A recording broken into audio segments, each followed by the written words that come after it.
Anna, I'm hoping that you can hear me. Yes, I can.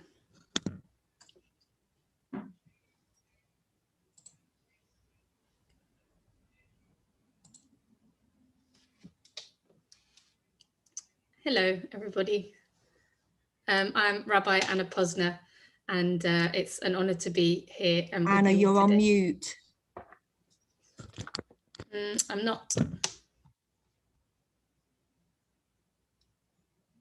Is that working now? Apologies, Anna. Oh, no, you're worries. ready to go now. Thank you. Good? Okay, lovely. Hi, everyone. I'm Rabbi Anna Posner, and it's a real honor to be with you all today. In Judaism, we read Torah on a cycle. We read a little bit every week until we've reached the end, and then we roll it back and start again. And currently in the cycle, we're reading from the book of Numbers, which in Hebrew is Bamidbar, which literally means in the desert, describing the physical space of the Israelite people.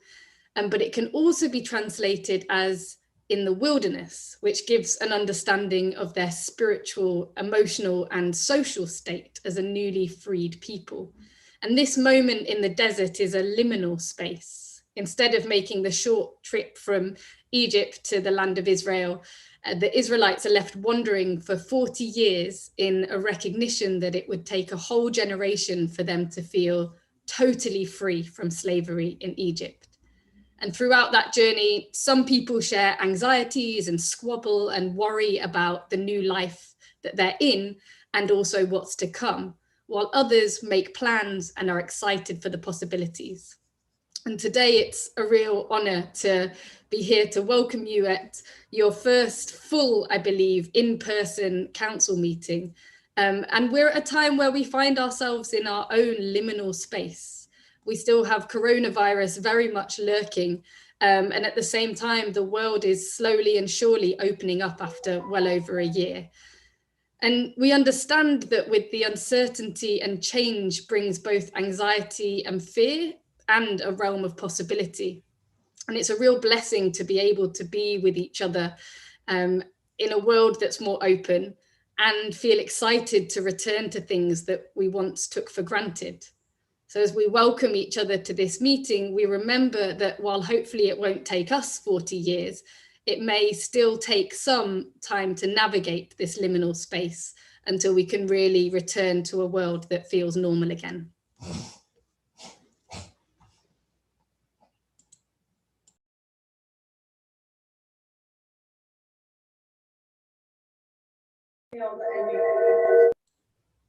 Thank you.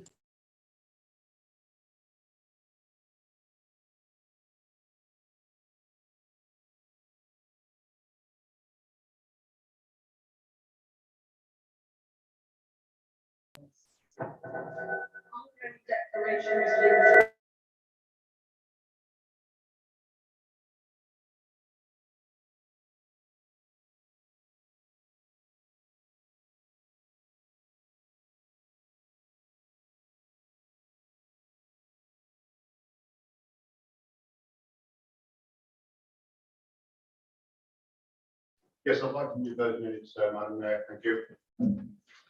Let it be a second. Yes, Madam Mayor, I'd like to second the minutes. Acceptance of the minutes. Thank you. Are there any comments? Could you all show if you're in favour of accepting the minutes, please?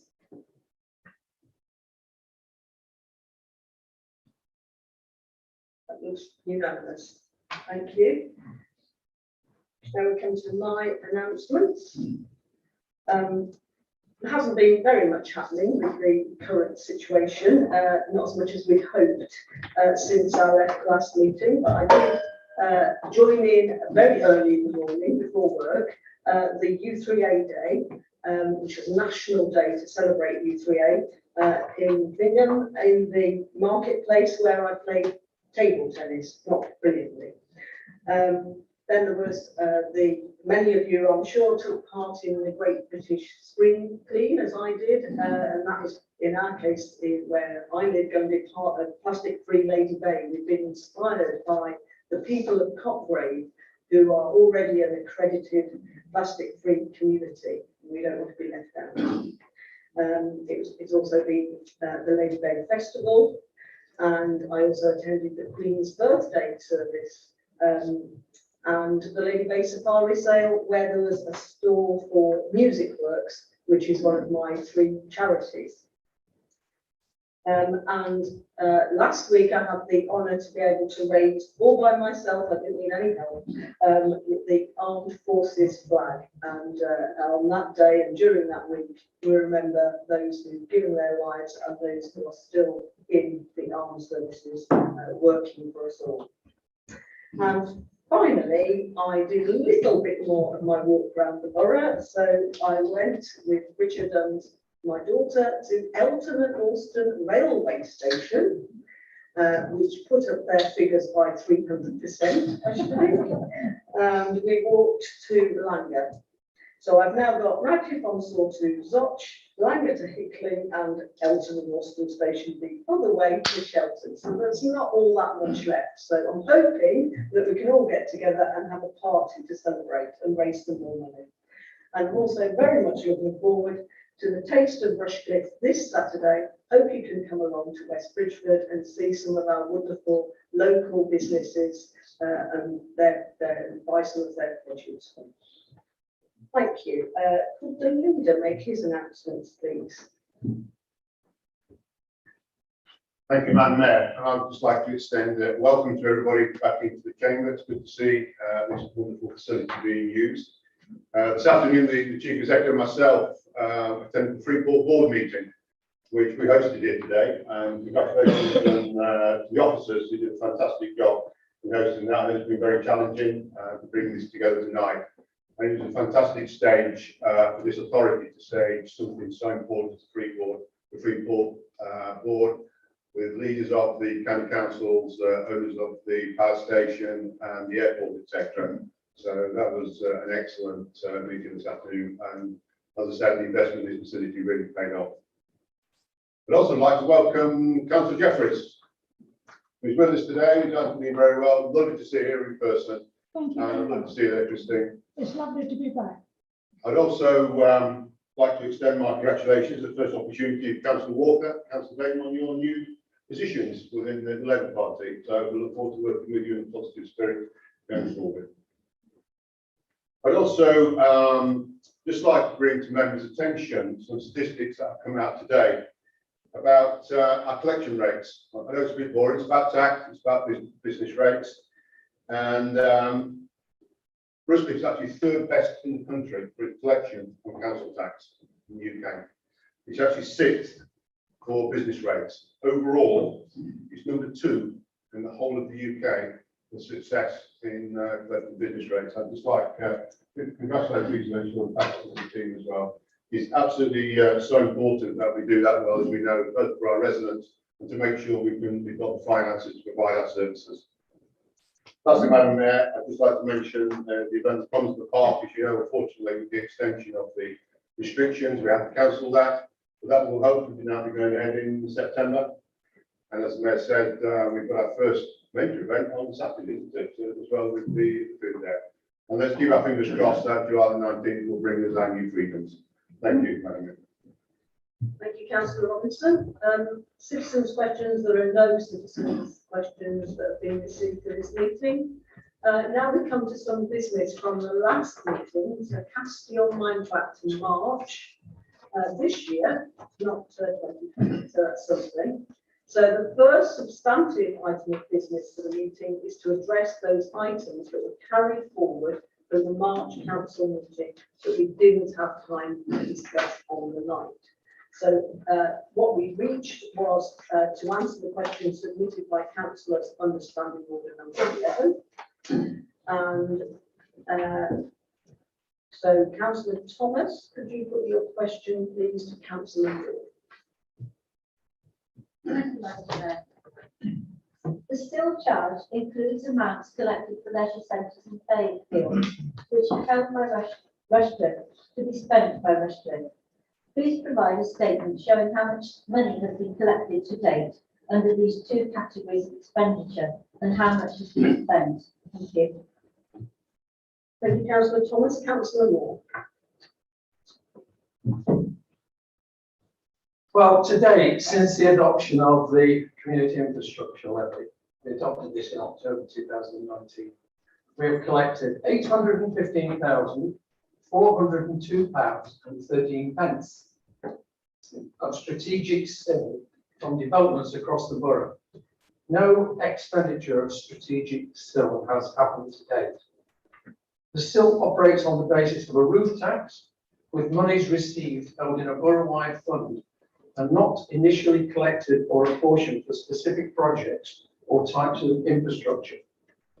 Money will be spent on items in the infrastructure list and will be apportioned based on the identified funding gaps for each of the items on the list. And the details of this allocation will be the subject of a scrutiny review, thanks to the community group, Councillor Clark's group, in October of this year, and then we'll go to cabinet. Currently, we have some items on the infrastructure list. I'll just read a few of them. Provision of a park and ride along the A52 and a bus for priority measures in West Bridgford. Provision of improvements to playing pitches and ancillary facilities. Provision or improvements for indoor leisure provision. Provision of additional secondary school, I say definitely secondary school at this stage, across the borough through new provision or extension to existing provision. And provision of health facilities across the borough through new provision or extension to existing provision. Thank you very much. Thank you, Councillor Moore. Do you have a supplementary question, Councillor Thomas? Yes, thank you. What are the identified funding gaps for each of these 5 items on the still infrastructure list? Read that out again. What are the identified funding gaps for each of these 5 items on the still infrastructure list? I really will have to find this out for you. It's not information I will get the officers to reply to you on. Thank you, Councillor Thompson. Councillor Moore. So now we come to the scrutiny annual reports 2020 to 21. So Councillor Robinson to move, please. Yes, what I'll do, Madam Mayor, I'll ask, invite the scrutiny chairs to present, and then I'll do the motion at the end. So I could ask Councillor Cumberbatch, please, to commence the presentations. Thank you. So, Good evening, Madam Mayor and councillors. I'm sure you've already read the report in your agenda, so I don't intend to repeat points already made. This, we all agree, has been a very difficult year for everyone, personally, the community, the council, and the world. As the Overview Scrutiny Group, we were already dealing with transition to a new, more proactive way of handling scrutiny when the pandemic hit. Nonetheless, I'm pleased to say the transition has been successful. Scrutiny is a vital element of the council working in reviewing future and past activity and ensuring value delivery of services. Despite the many issues caused by COVID, I feel the council as a whole and the overview scrutiny group have handled the situation well. We've continued with our meetings online and brought forward interesting and very worthwhile topics for work programmes. Conservation areas, flooding, waste handling, fly tipping, or just a few. I've attended East Midlands Council events virtually throughout the year, and I believe benefited from the increased interaction with other councils as a result of Zoom and Teams meetings. We continue, in conjunction with officers, cabinet and councillors, to propose and review essential and searching items to scrutinise. I should like to thank the members of the group who have been diligent in their involvement, and I would also like to thank my lead officers, Peter Linfield and Charlotte Caden-Tapp, for their invaluable support, together with the other officers involved in preparation of and presentation of reports.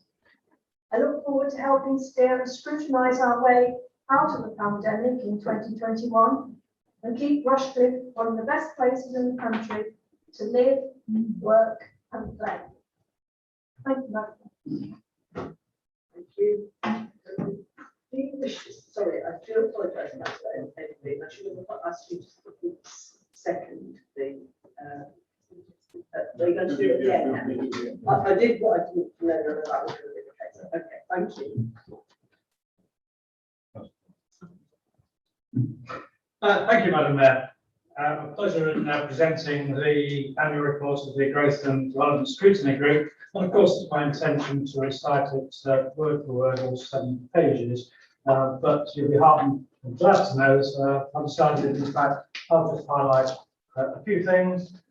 First of all, thank you to Councillor Verdi for his vice chairmanship and wishing him well and congratulations on his new role for this forthcoming year. The crematorium, the new crematorium, which will be underway in due course, that was scrutinised and very much welcomed. Planning enforcement is an issue that I know is very close to many members' hearts, and a revised enforcement policy was discussed, and that was eventually recommended to Cabinet for approval. The Abbey Road project was looked at, and we wish to look at that being as it is an exemplar which this council is extremely proud to put forward as a great development project. And it was important that we ensure that it would actually be an exemplar for others, hopefully, to follow in providing such a great development, because it will include many features, and obviously things like energy efficiency and charging points, etc., are the sort of factors which we are pleased to see are being included in this great modern project.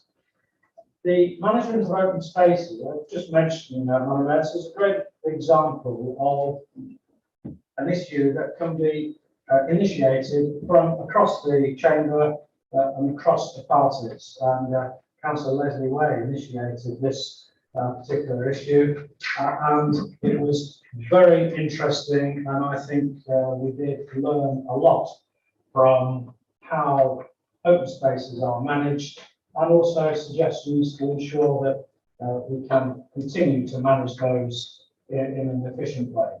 So with that, Madam Mayor, I'm happy to ask for approval if that's required of approval. Thank you. We're doing them all together, Councillor Clark. So is it Councillor Thurgood next or Councillor Weaver?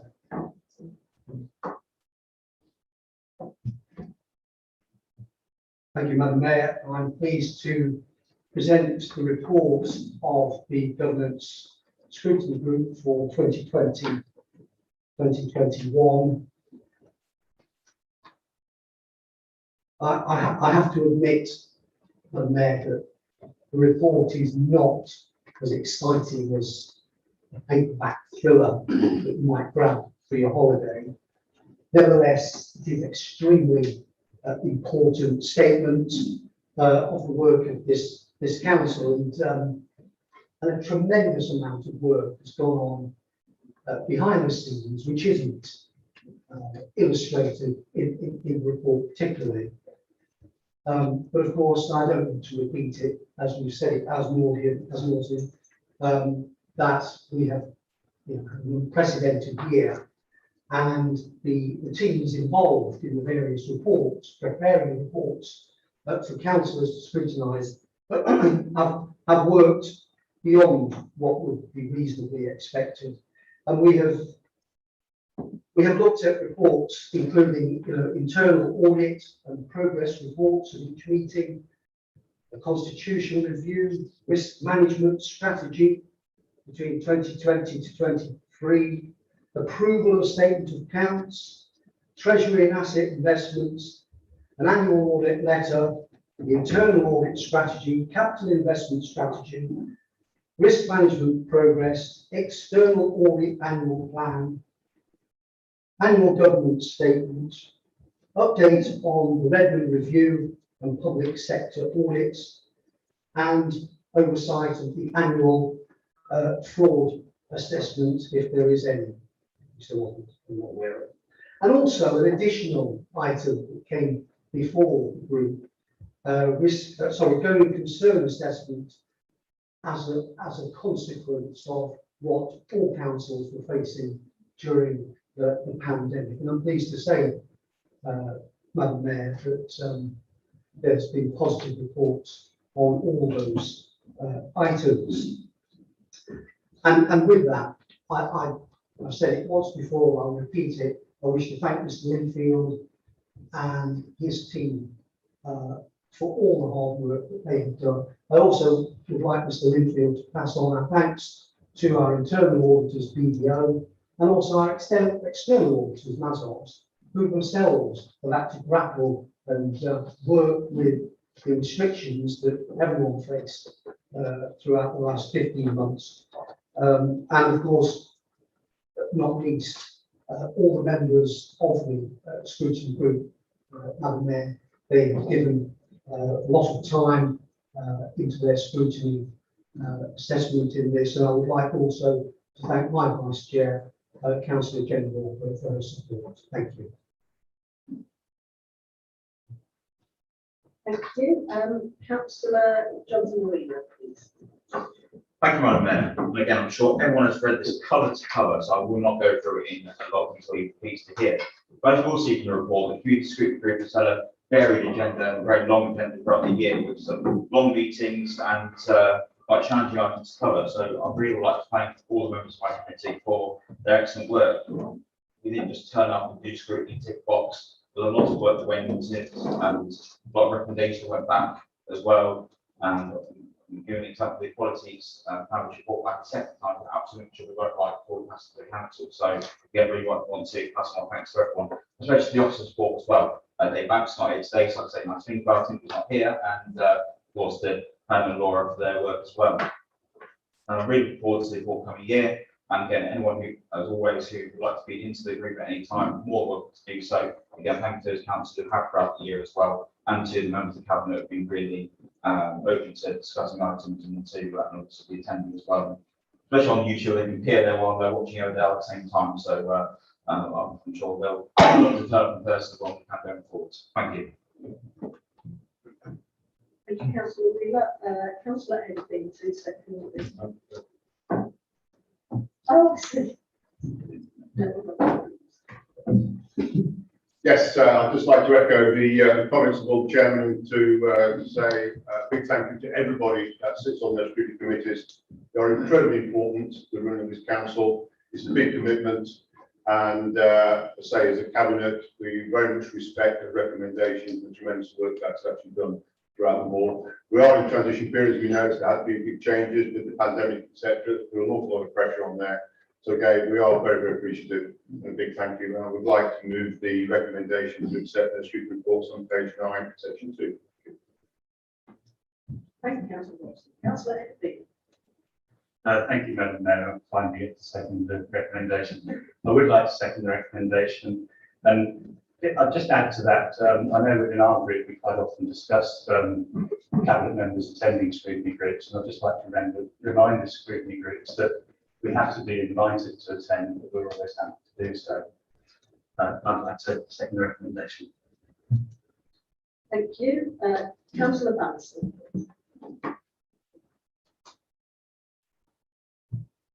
Thank you, Madam Mayor. The Labour Group has read the report and agreed with the recommendation and endorsed the work undertaken by the scrutiny groups. Just in addition, the Labour Group would also like to thank the officers as well. A lot of time and effort has gone into all the reports, all the work done, and also thanking the chairs as well, the way meetings have been conducted. Secondly, there have been some interesting topics already mentioned. Everything from dog poo to fireworks have been discussed. Highlighted in the report, some of this community scrutiny meetings have to relate. And something that should be considered moving forward, a number of topics on the agenda, meeting time, frequency, opposite time, etc. Finally, the Labour Group strongly believes that we should be enlisting the support of local experts, local expert groups to help where required. They have a lot of knowledge on certain areas, topics that can help us achieve more. Just as an example, the former health secretary was advised by experts informed us hands, face and space. Unfortunately for him, he was great with hands and face, not so much space. Thank you. Thank you. Councillor Painter. Thanks, Madam Mayor. Reading through the reports, it's clear what a huge amount of work has been undertaken by a significant number of people over the past year, and the Liberal Democrat Group would like to commend all those involved for their efforts. This is heavy work at times, made even more difficult this year, but it's also vital to our commitment to transparent governance. It's critical that these scrutiny groups continue to thoroughly interrogate the array of work the Council undertakes to ensure our constituencies that they should. We'll be happy to support recommendations for this work. Thank you. Councillor Mallinger.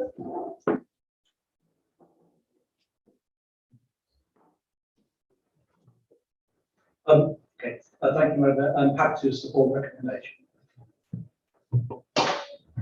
That's switching my time on. Councillor Thomas. Thank you, Madam Mayor. The independent group members are pleased to have contributed to this significant body of work in an exceptional year. We thank the members and officers involved and support the recommendation. Thank you. Thank you. Any more discussion? Can't see anyone. Would you like the right to reply, please, Councillor Robinson? Could all show if they are in favour of the scrutiny reports, please?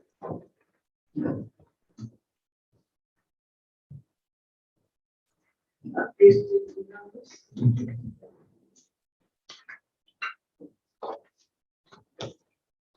Okay, so the Councillor's Learning and Development Policy. Councillor Moore, do you move, please? Well, this has been brought back, this has been brought back to the council, it should have been dealt with about a year ago, but obviously we have a few other issues. The learning and development policy was reviewed to reflect current practice and the needs of councillors following the last election. And I think many, particularly new councillors, went through the training programme. I hope you found it very useful. And of course, some of the existing councillors as well went through it as well. So many of you have experienced the programme. This was taken back to the Member Development Group in January 2020, and as I said, COVID struck, and it's got this policy has not stuck, and it needs to be approved by council tomorrow. So it's been back to Member Development Group in April to make any changes, and it's now arrived here. The purpose of this policy is to ensure all councillors are adequately trained, having the necessary knowledge, skills and attributes to deliver effective decision making within the borough.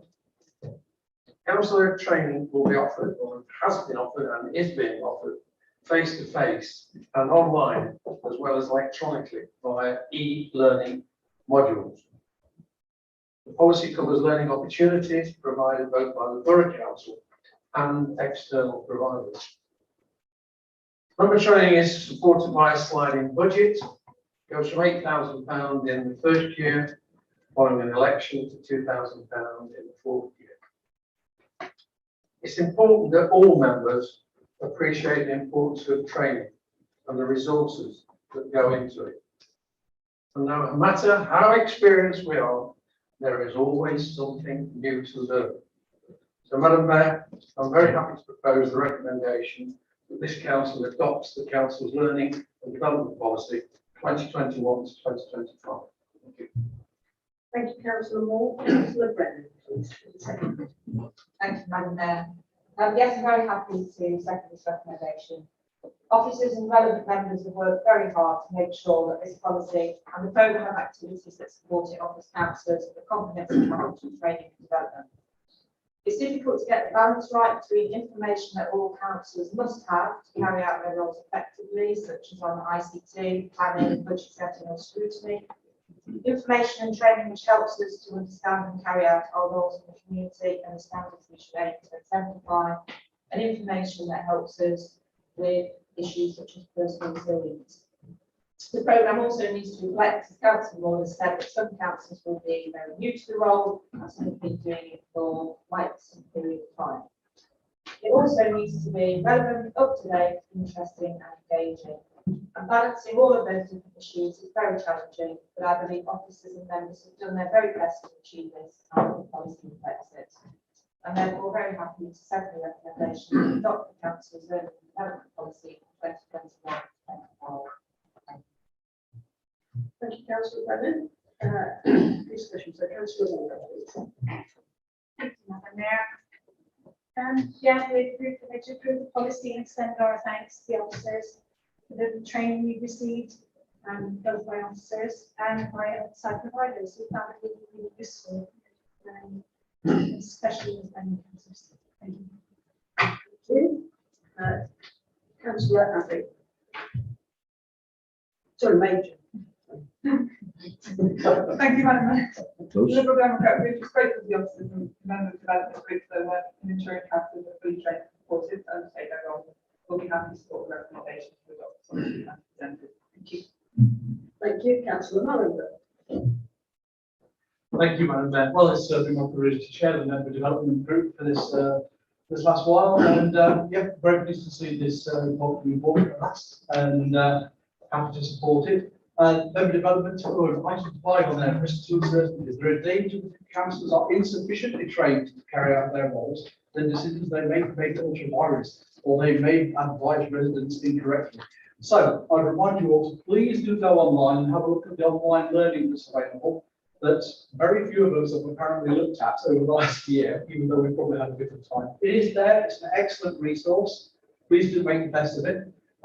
If there's anybody who wishes, anybody who's not on the member development group, who's got any ideas for training, who wants to bring them forward, it will be a fantastic opportunity for the rest of the council to learn about some aspects of being a councillor. Please get in touch with them, either myself or any other members of the group. We are keen to get us to be the best, most professional, most forward-looking council in the country. Thank you. Thank you, councillor Mulligan. Councillor Thomas, please. Councillor Shaw will respond to the independent.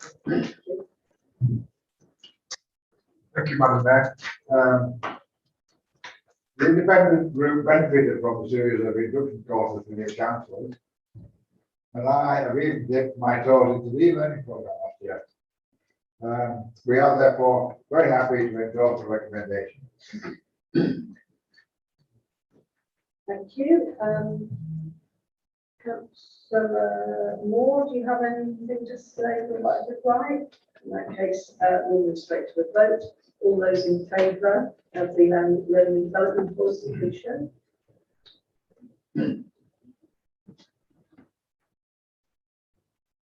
Also unanimous.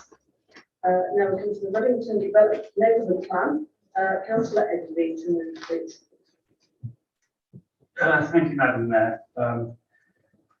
I'm not going to take us through the Ruddington Neighbourhood Plan. It is a lengthy document and it's a very important document. The Ruddington Neighbourhood Plan was considered by Cabinet in June, and we recommended that we should proceed with referendum for residents of Ruddington to decide on their own neighbourhood plan. That recommendation is subject to the adaptation of the neighbourhood plan to incorporate the independent inspector's remarks.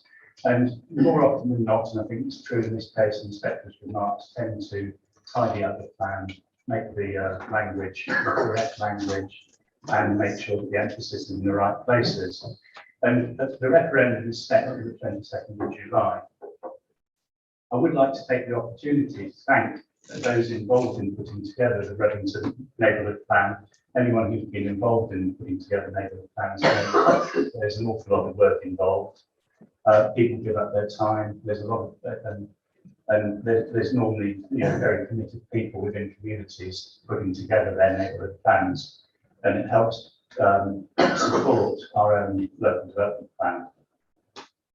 So the final stage that we've now reached is that we ask council to approve the recommendation set out in paragraph 2 and repeated in paragraph 9. And that is that subject to the majority in the referendum, the council makes or adopts the Reddington neighbourhood plan, and the authority be delegated to the Director of Development and Economic Growth to issue a statement setting out the decision as soon as possible following the referendum. So I'd like to propose that we adopt that recommendation. Thank you. Councillor Inglis, please, to second. Thank you, Madam Mayor. I really do consider it is important for communities to have a neighbourhood plan in place. The planners and developers to be able to take account of local visions and wishes in development and their aspirations for future planning applications. The final draft plan has been subject to the independent examiner to ensure it does meet the legal requirements. I will say the plan is excellent. It's very thorough, it's very detailed, and it's an integral part of what the actual residents desire for the future of their village. I'll endorse the comments from Councillor Edvine for recognising the hard work that's been put into it from everybody involved. And now's the time for the residents to support it so it can be adopted should a majority vote be forthcoming. So by the adoption, it will then become part of the statutory development plan for them within Rushden. So I see no negativity or risk in this report. So our second recommendation in both parts A and B. Thank you. Thank you, Councillor Inglis. Councillor Gaunt. Thank you, Madam Mayor. Please accept my apology at the moment. I lost my voice. Much to my embarrassment is when England scored their first goal, which I screamed so loud as the blown my vocal cords. 2 consecutive days teaching afterwards has left me in bits. So I hope you can all hear. Anyway, that's a bit embarrassing still. So I just wanted to start to acknowledge the massive effort, obviously, that's been mentioned, and dedication of a large number of Reddington residents who, when asked, are quite happy to admit that they didn't realise the outset of this, how difficult a process it would be. It's taken 4 years. I know that Councillor Upton would agree because he spoke on the record on recently, and it's a pretty hard and long process. I have written a load of names down, but I'm not going to get through them, so I'll just say if I could thank in particular the neighbourhood plan team who have put in so much time and effort to bring this neighbourhood plan to us, this wonderful point. I am thanking on behalf of also Councillor Walker and Councillor Dickman as with all representatives of the borough there. And I'd like to thank, also thanks is needed to be given to the parish councillors, past and present, all the team of volunteers who've helped in so many ways over the 4 years it's taken, delivering things and being there at public consultations and stuff. The number is huge. This couldn't have come at a better time for Reddington. We have a fantastic community spirit at the moment. We have a great community group in the RBCP, which has helped new life into the high street and the market. Then with a thriving group of small local businesses that make Reddington a destination for many people all around Rushcliffe and wider Nottinghamshire area. Then finally, we've got a very active parish council now. There's a full complement of councillors, which hasn't been the case for a long time. And they're representing all of the residents of the village, so it's different age groups and different people involved. So it's a really fantastic time for this. And then our job as parish and borough councils really is going to be to ensure that this new neighbourhood plan is implemented and that all the things that are in there are carried out. We're particularly looking forward to getting extra still money that fully entitled to on the adaptation of this. So thank you very much for your time. And thank you. Thank you. Councillor Major. Thanks, Amanda. Like other everyone has said, I can only imagine how much time and energy has gone into creating this plan. And I've witnessed myself many times at planning committee just how passionately Readington residents feel about pursuing the best interests for their village. They have been subject to enormous growth in recent times, and we're pleased to see that they'll finally be in a position to influence future developments within their bounds. While these neighbourhood plans don't always have the weight they should when determining planning matters, this is a significant step forward, and I have no doubt this will be supported overwhelmingly by the local community. The Liberal Democrat Group is therefore fully supportive of the recommendations. Thank you. Thank you, Councillor Major. Councillor Munda, please. Thank you, Madam Mayor. Yes, also happy to support. I'm very pleased to see this excellent level of community engagement in Readington. And of course, the places across the borough where the neighbourhood plans being brought forward. And yes, all council people, and let's have the referendum go as well. Thank you. Thank you. Councillor Thomas, please. Thank you, Madam Mayor. We congratulate Readington for getting this far with their neighbourhood plan and support the recommendation. Thank you, Councillor Thomas. Any other discussion? Councillor Clark. Thank you, Madam Mayor. I congratulate Readington very much. Councillor Grant told us what he did with the first goal. What did he do about the second goal? Would you like to answer that, Councillor Grant? Well, that's what did the final damage. Are there any other questions? Okay, so all in favour of the. Oh, sorry. Councillor Eddie. Madam Mayor, I'm very happy to lead steps of those. Okay, thank you. All in favour then, please go.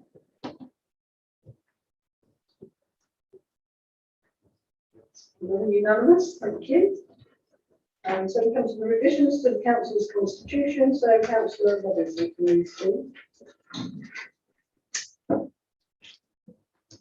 I'd like to remind members that constitution is very much a live document. It's not something which is amended and changed and then put into a drawer and left for a period of time. It basically has three major functions, and that is to ensure that it reflects the operation of the council from a legislation point of view, structural and with process. And we do have a duty to review this every year. And there are very, very important and mandatory requirements around this constitution, which is set by legislation, as I said. I just need to point out there is actually a date error on the report. If you look at section 4.5, it talks about the government's meeting being in July, 24th of July. It's actually the 24th of June, because obviously this has already gone through that. So just note that amendment, please. In terms of just summarising the changes there, they're actually sections of the Constitution, a fairly comprehensive and complex document. I'll just summarise the different sections we're updating here for your approval. First of all is take some recommendations from the government's working group in terms of accessibility, to make sure it's embedded now with things like links and much easier to read and more simplicity about it. Section 2 reflects changes to the management team structure, the chief executive brought in and also changing the cabinet that we made, where we changed responsibilities and also the number of cabinet members in May 2021. Section 3 talks about some of the management and the cabinet structures which will actually be running going forward. And some very important parts in there is delegation powers. I mentioned earlier in my chairman's announcements about the Freeport, for instance. So the leader of the council sits on the Freeport and obviously has to make decisions. And also with the Development Corporation. So this is what's called delegated powers. And also with the chief executive as well on the boards, in that the chief executive will also sit on there. Because obviously we can't sit there and wait for a full council in weeks later before we can make a decision. So the constitution really has to reflect that side of the business. And as you've seen over the last couple of years in terms of our external companies, and also, as I mentioned, Freeport and Development Corporation, these are very substantial organisations, very powerful organisations that will have a very, very material impact on Rushford. Part 4 there is the amendment of standing orders. So one of the key ones there, for instance, is withdrawing virtual meetings. Obviously, this came in under special legislation last year, reflecting the pandemic. And as we know, we had to respond to that in terms of virtual and hybrid meetings. That has now been taken away as evidence, obviously, by tonight. Also reflecting the Constitution is going to be some transitional measures for the Planning Committee.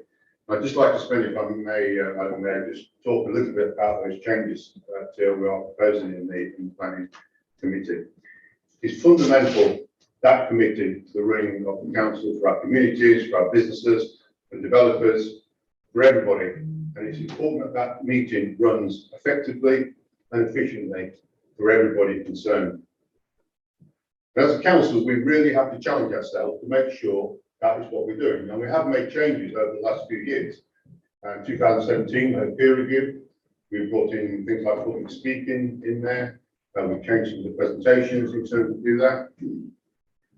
But I requested a review of planning because I think it's wrong that, for example, what I saw where people sit in planning, where they've got their applications, wait for hours and hours, and the application isn't heard. So they've just wasted 3 or 4 hours in the evening, for instance. No fault of anybody here. It's just obviously, as a very successful borough, we generate an awful lot of applications. I think that's an example where we must really challenge ourselves how we can do things better. Experienced members and officers got together and talked about how we could actually improve it. There were a number of recommendations there, some of which we decided not to take immediately. So, for example, reordering the number where the applications are heard is not going to be done. Also, reducing public speaking time.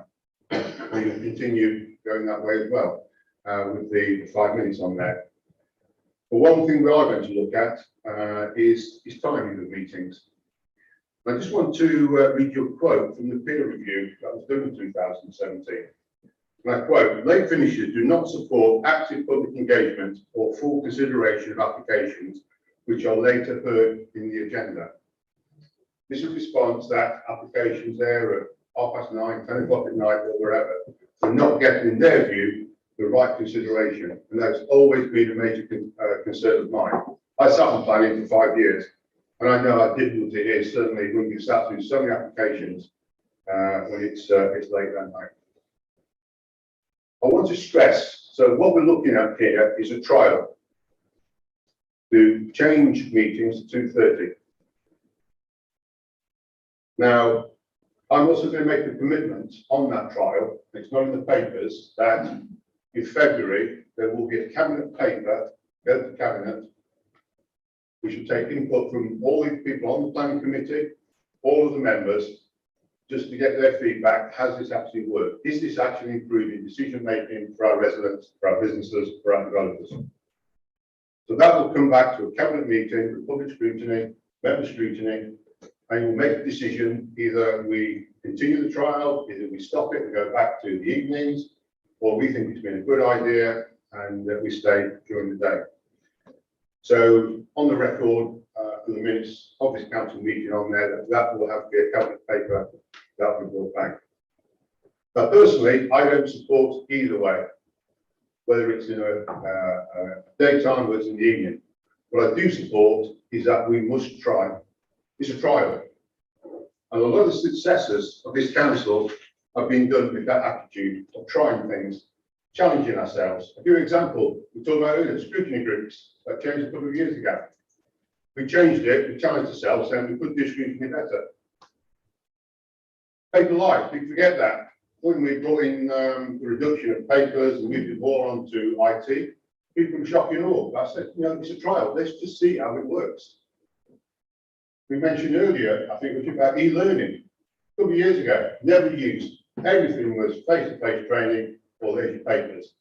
E-learning was a trial. And in the same spirit I bring tonight, I think we should be trying things. And I think this change in planning is one example which we should actually do that, and we should. And also bear in mind, members, that it is quasi-judicial.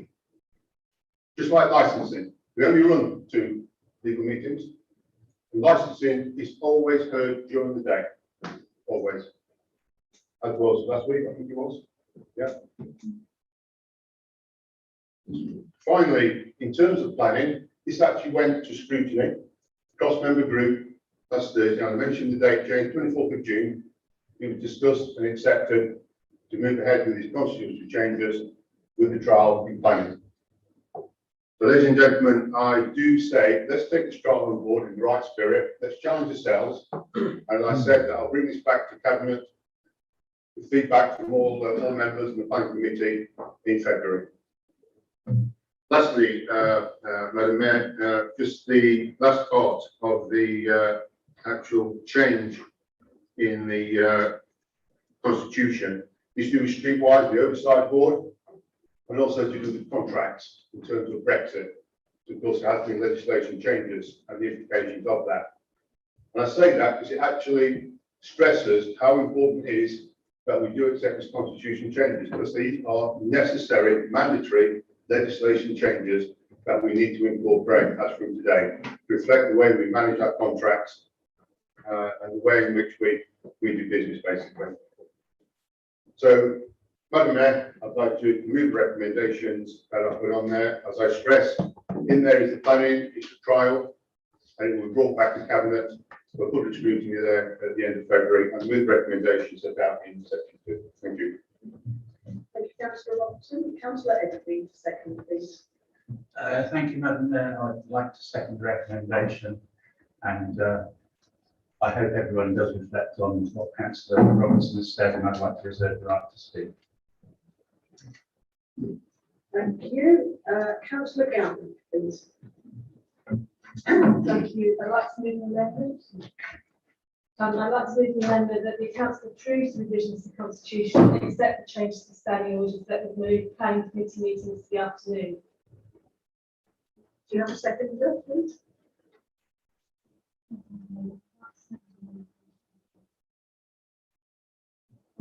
Sorry, I can hear what she said about what changed on it. Sorry. Yes, I'd like to second that. Thank you, Could you please answer here? Councillor Gowland to repeat what she said. She might have said that to us on That the council approve the revisions to the constitution, except the changes to the standing orders that would move planning committee meetings to the afternoon.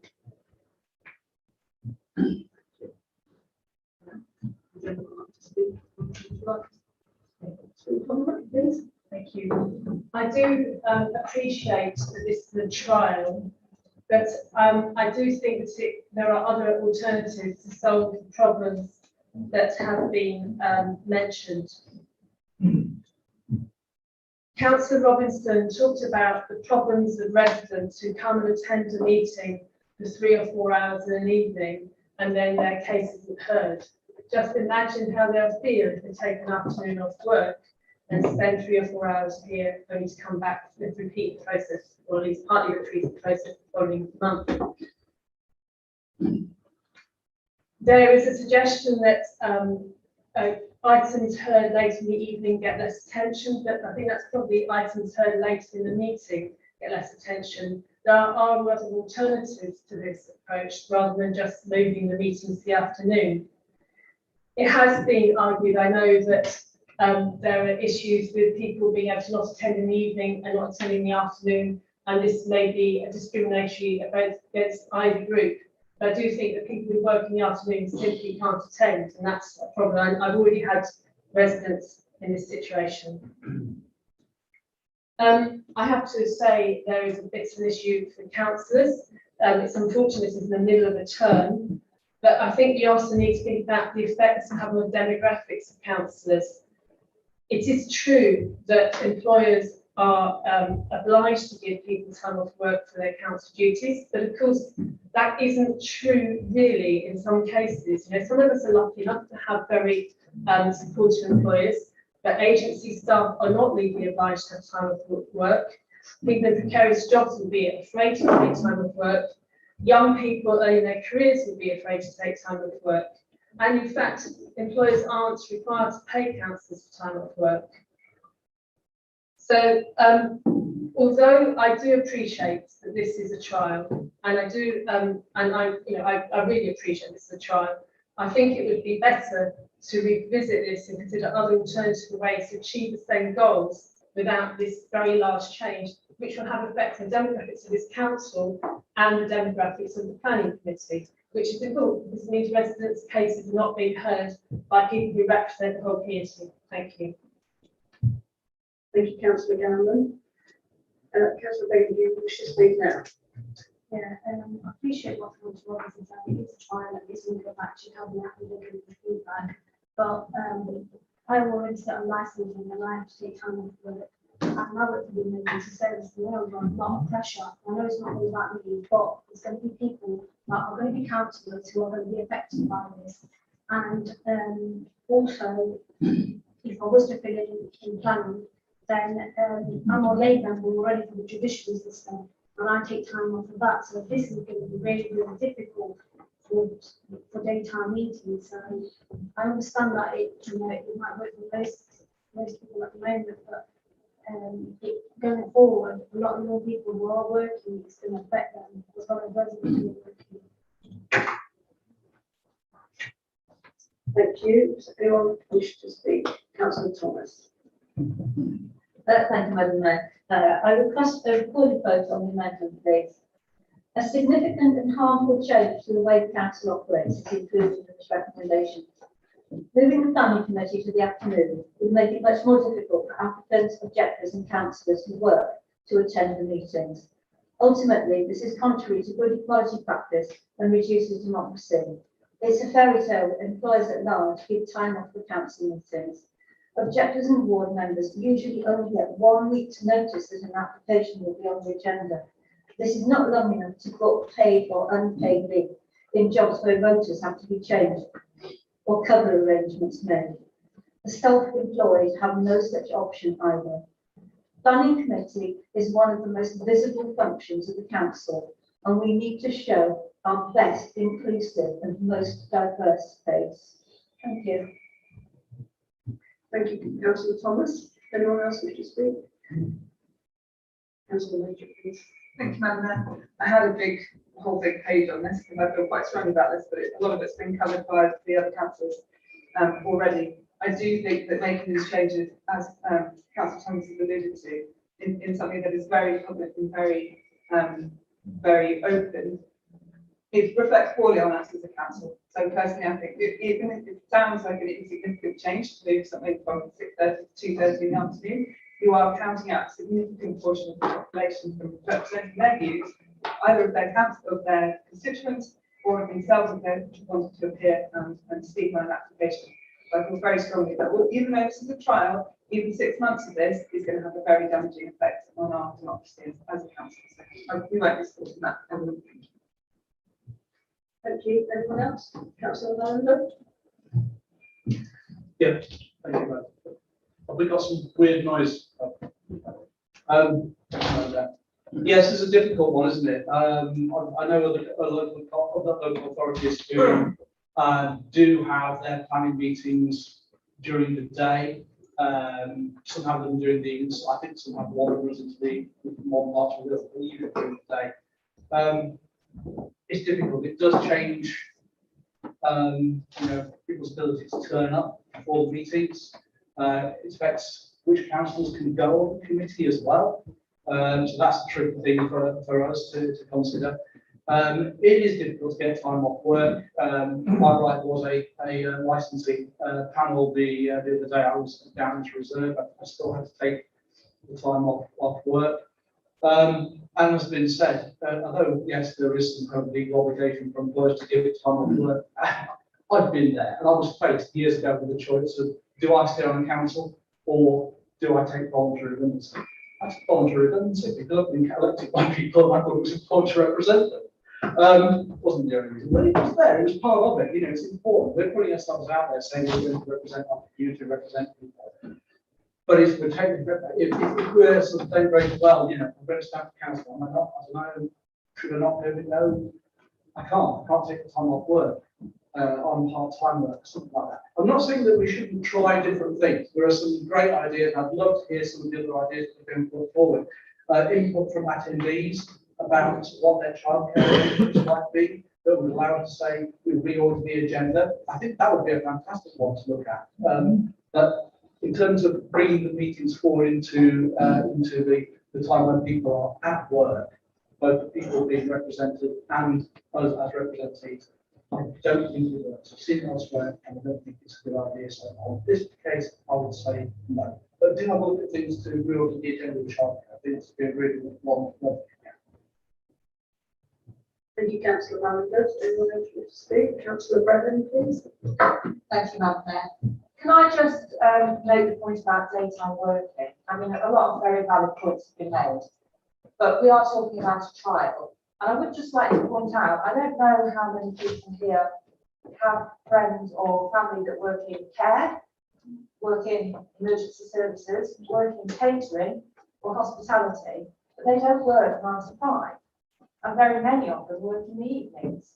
And it's as difficult for them to come in the afternoon as it is to come in the evening. So I think we just need to be a little bit cautious we don't fall into the trap of assuming everybody works 9 to 5, because a lot of people would find it easier to find childcare, because nurseries are open during the day, than they would in the evening. A lot of people work in the evenings would find it easier to attend in the afternoon. So my only plea when we're thinking about this in the wrap is that we don't make some perhaps lazy assumptions that everybody works 9 to 5 and therefore evenings are free for people to attend meetings. Thank you. Thank you, Councillor Brennan. Councillor Clark, please.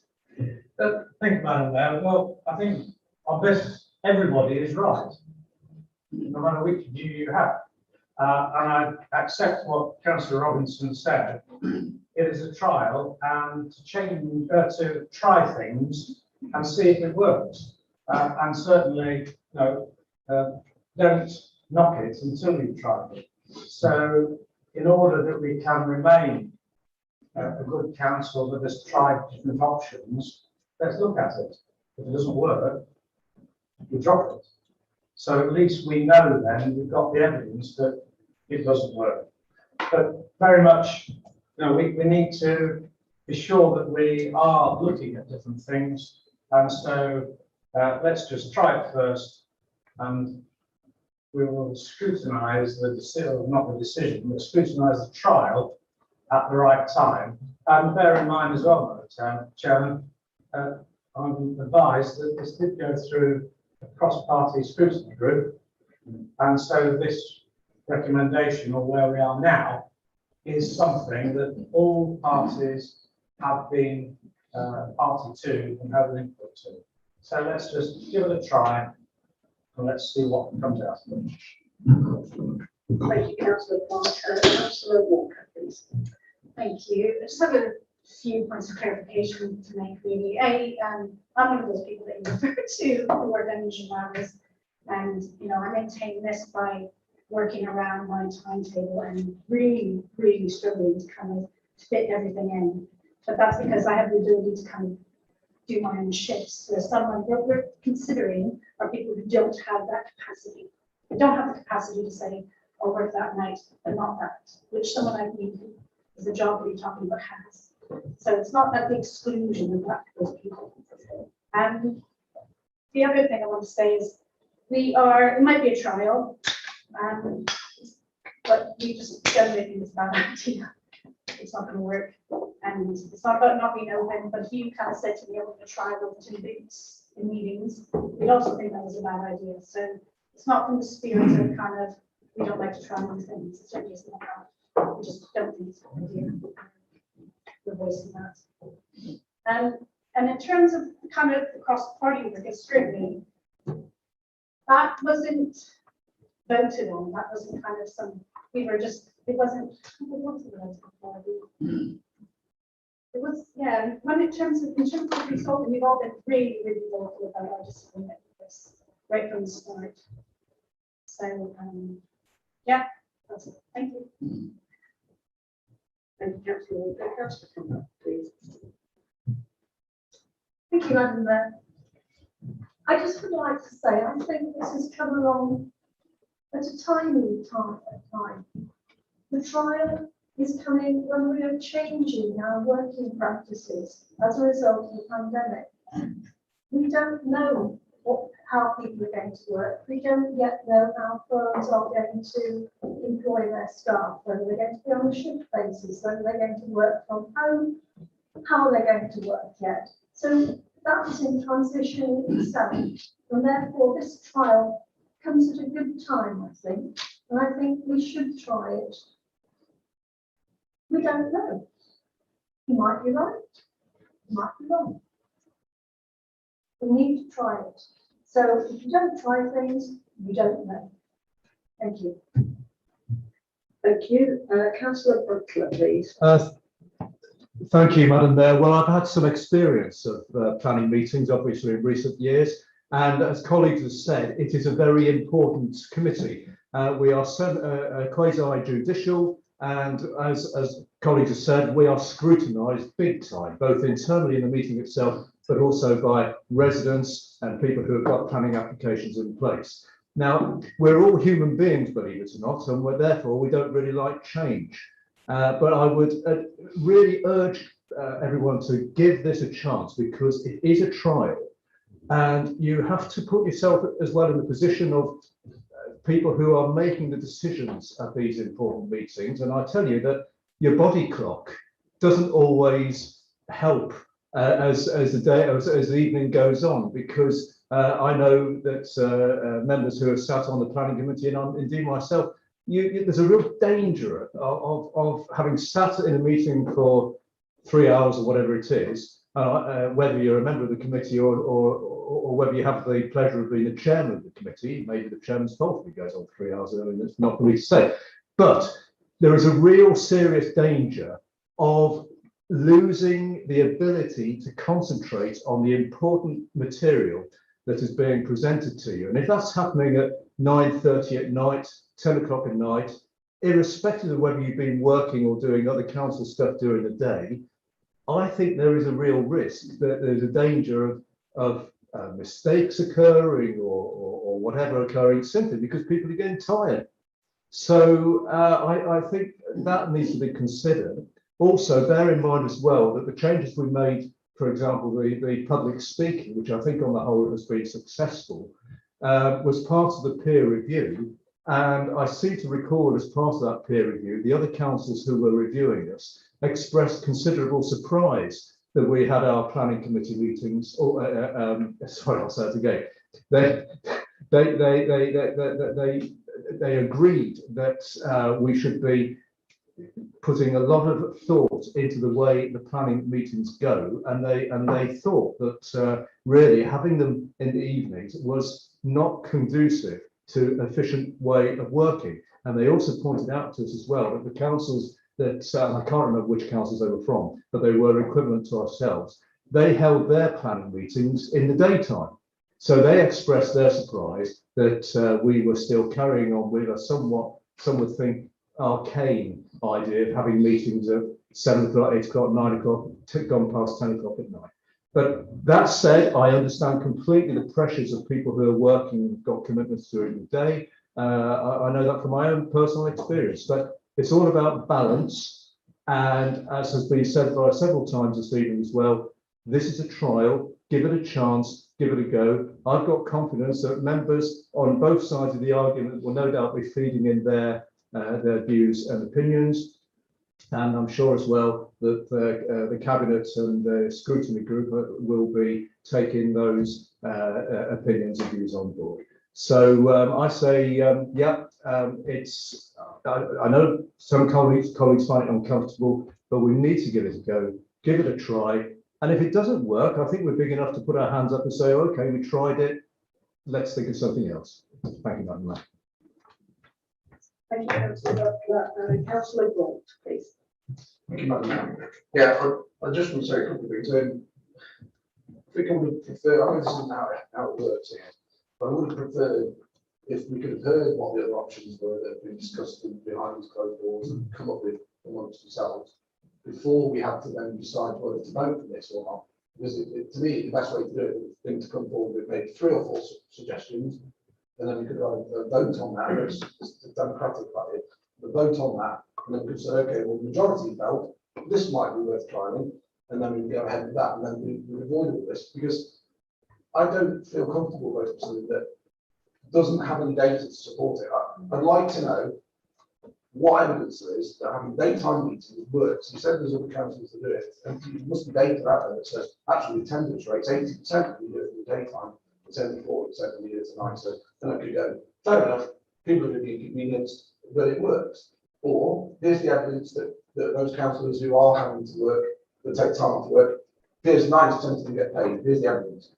Or when people take time off work themselves and they spend 4 hours waiting, is the meeting going to go on for 10 hours to ensure they all get heard, or will they have a cut-off point, at which point what Councillor Gowden said is very valid. They take the pay off work, possibly unpaid, to hear whether they're going to get a house extension, and then boom, it doesn't even get heard. So I think we should have had this discussion before this point. It's madness. I'd like to know that. And then another point I'd just like to make is I really value what Councillor Comeback said there. It was really valid. The idea that everything's in flux. I would probably suggest that because I don't know what the work pattern's going to be, it might be better to just go on, right, let's see what comes out of COVID, let's see how it's settled down, let's see how the workplace looks in a year, and then bring it then. When we've got the data, when we've got the evidence, and all those things that I would have thought are so important for councils to be making these sorts of decisions. I wouldn't have thought it comes off, I'm not being facetious here, but to me, the back of the cigarette packet, last minute, this is what we're going to do. And I know that isn't what's happened, but that's how it's been fed to us, because I don't think that level of discussion has occurred, or at least we're not been told what the options were that were this. So that's what I would just say. I think we need time, I think we need due process, for all of us to be involved in that decision. And I think then we can make a sensible decision in mind to do what you're suggesting. Thank you. Thank you, Councillor Ward. Councillor Enting, can I just clarify, are you speaking about the amendment? I am. Thank you. I've listened to the arguments. Obviously, this was a report that I took through Cabinet in June Cabinet meeting. And the thing I would like to pick up on is where people say that if you change the time, there are no that it disadvantages members of the public and what have you. When we reviewed planning last time, we brought in public speaking, and that's something that we haven't previously done. And with public speaking, people can't always get to meetings, and if they can't get to meetings, then they can register to speak and submit what they would like to say, and it's read out by the chairman. And that applies to councillors, and that applies to members of the public. Obviously, there's only one member of the public allowed to speak either for or against, but that is still there. So to say that members of the public might not be able to attend the meeting, if they are objecting to a planning commission and they are registered to speak, then they will still be virtually attending that meeting. And I'd just like to make that point. Thank you, Councillor Enting. Councillor Murray, you've asked to speak, you've already spoken on this amendment. Is it a point of clarification, please? Thank you very much. Call that. Is it a point of clarification? Yes, I'd like to clarify. How is it we're going to be getting the information back to members of the public as to whether maybe it's a good idea or not? Straightforward question. And that's the update, just know how we're going to collect that data. Councillor Wayne, please. Thank you, Madam Mayor. One of my concerns is the democratic process for somebody being able to speak at meetings. And it's the one thing that worried me the most. I was quite pleased to hear Councillor Eddie say that if somebody submits a statement to be read out by the chairman, had actually previously inquired whether this was the situation that could happen, so that people who can't attend could still put their point of view. and I was told it wouldn't, it would only happen in writing. So can you just clarify, Councillor Edwin, if it is actually true that the statement can be read out by the chair? Do you wish to respond? Yes, well, I can clarify. I saw the correspondence that came your way, and that I think the answer that you were given was to do with late representations, and that late representations aren't all written out. What I was talking about, and what I clarified, is that the right to speak at the planning committee is there, and at the moment, if you wish to speak at the planning committee, you register to speak. We've always recognised that some people actually don't want to stand up in front of the planning committee and talk to a bunch of councillors, or they might not be able to make it. And I think that I've actually in the past submitted my written, I think I did, but it is a facility that's there. So what I've clarified is that you have to register as the speaker, and that when the agenda comes out, that opportunity is there. And I know there's only one speaker allowed, and if there's multiple objections, as happens now, the people who are objecting are asked to get together and actually have a spokesperson. That spokesperson can still submit their written submission if they are unable to attend the meeting. And likewise a councillor, whether it's for or against. Thank you, Councillor Edwin. Councillor Robinson, please. Yeah, obviously I need to speak on the amendment. The amendment is so sort of black and white, basically, it just takes out the opportunity for trial. I just think it's really disappointing that we don't want to try things. I really do. Everything this council has achieved is by trying things. And this is what it is all about. As Councillor Clark said, everyone's right. Yeah, I don't disagree. But you've got your student opinion, because you don't know until we start. And we go back in the same chamber, well, actually, it's the old about paper life. People say it's discriminatory, people need papers, so we're not going to use IT, these people haven't got computers at home. All the same stuff was put out to us that way.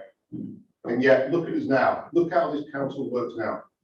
All the same issues, all the same, very parochial about yourselves, about your circumstances. This is about our 120,000 people that live in Rushcliffe. Huge amount work in hospitality. Equally, I've had letters from people discriminating who couldn't turn up at night because they run pubs, they run restaurants, and their application they can get to. And they say, why wasn't it run during the day? Why magistrates courts run during the day and not in the evening? Yeah, why? Why is that the case? Why isn't it? Everyone's making a fuss about, I'm a witness in the court or I'm a victim. I can during the day. Why do you think is it as magistrates we have to sit at our prime during the day, or judges have to sit during the day? I am speaking on the amendment, Madam Mayor. We cannot accept this amendment. We still think absolutely, and we're not, and I stress, we are not looking to put this into policy. We could have sat here and said, right, we want daytime planning meeting, full stop. That's it, in the Constitution, done. We're not saying that at all. We're saying we have an issue, we have a challenge. We think this is a good way forward based on peer review a couple of years ago, based on what the councils, based on experienced officers, based on experienced members, based on people who sat on other planning committees. They've all come to and said, we think this is a good idea. Let's listen. Thank you. Thank you, Councillor Robinson. Councillor Gowland, would you like to write a reply, please, on the amendment? Thank you. I think the argument that if you don't try something you will never know is not always true. There are so many things we don't want to try because we know that they won't work. I certainly understand the promise of evening works, and I considered that quite a lot when I was preparing to speak on this. Many evening workers are shift workers, and for those people, it's difficult for any time of day and night. I think it's really important. This is an important issue. We should think about it. I have a lot of issues about how planning is run. And I think we should be considering all aspects of this meeting.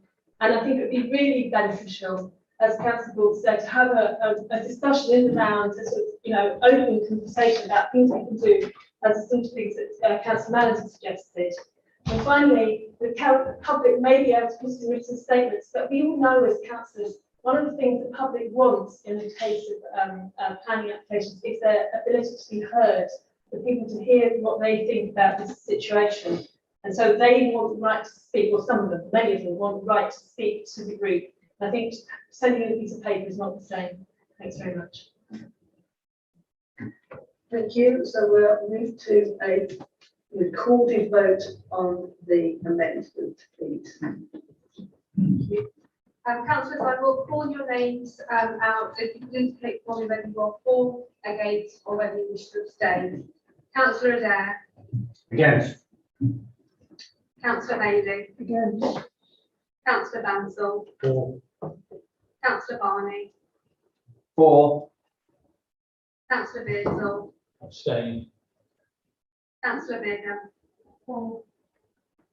Councillor Brennan. Councillor Butler. Against. Councillor Clark. Against. Councillor Cumberland. Councillor Dickman. Against.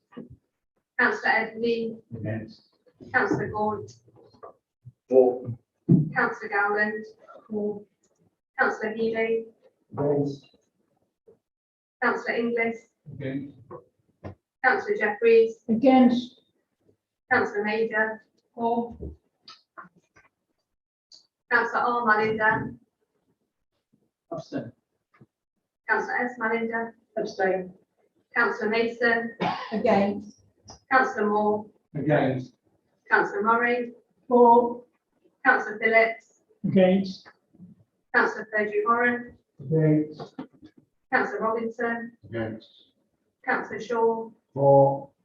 Councillor Sims. Abstain. Councillor John Stockwood. Against. Councillor Maureen Stockwood. Against. Councillor Thomas. For. Councillor Upton. Against. Councillor Verdi. Against. Councillor Rex Walker. Against. Councillor Jen Walker. Councillor Way. Abstain. Councillor Gordon Wheeler. Against. Councillor Jonathan Wheeler. Against. Sorry, the rookie in the room made the wrong call. I'm against, and I'm sorry, my blood sugars have dropped too low. It's an evening meeting. Todavía Carlín y Ron, todavía ya hablando de watching. Do that means we have to do it again, don't you?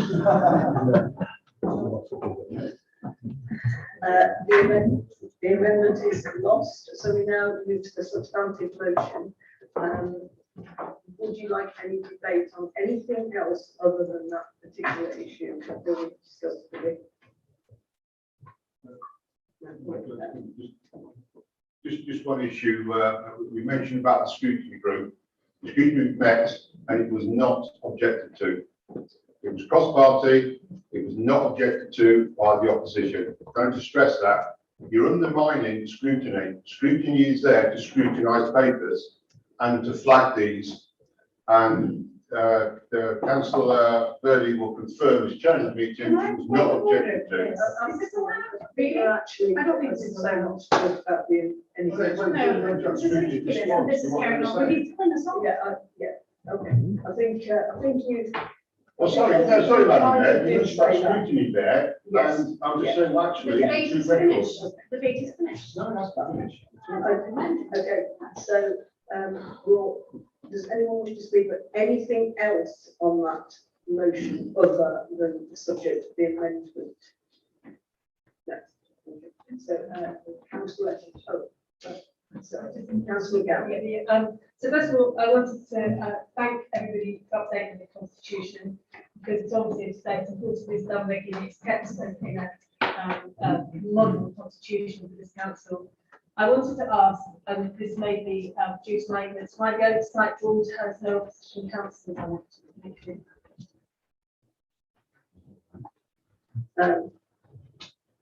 This is on the full motion, so Councillor Major, do you wish to say anything about the whole motion?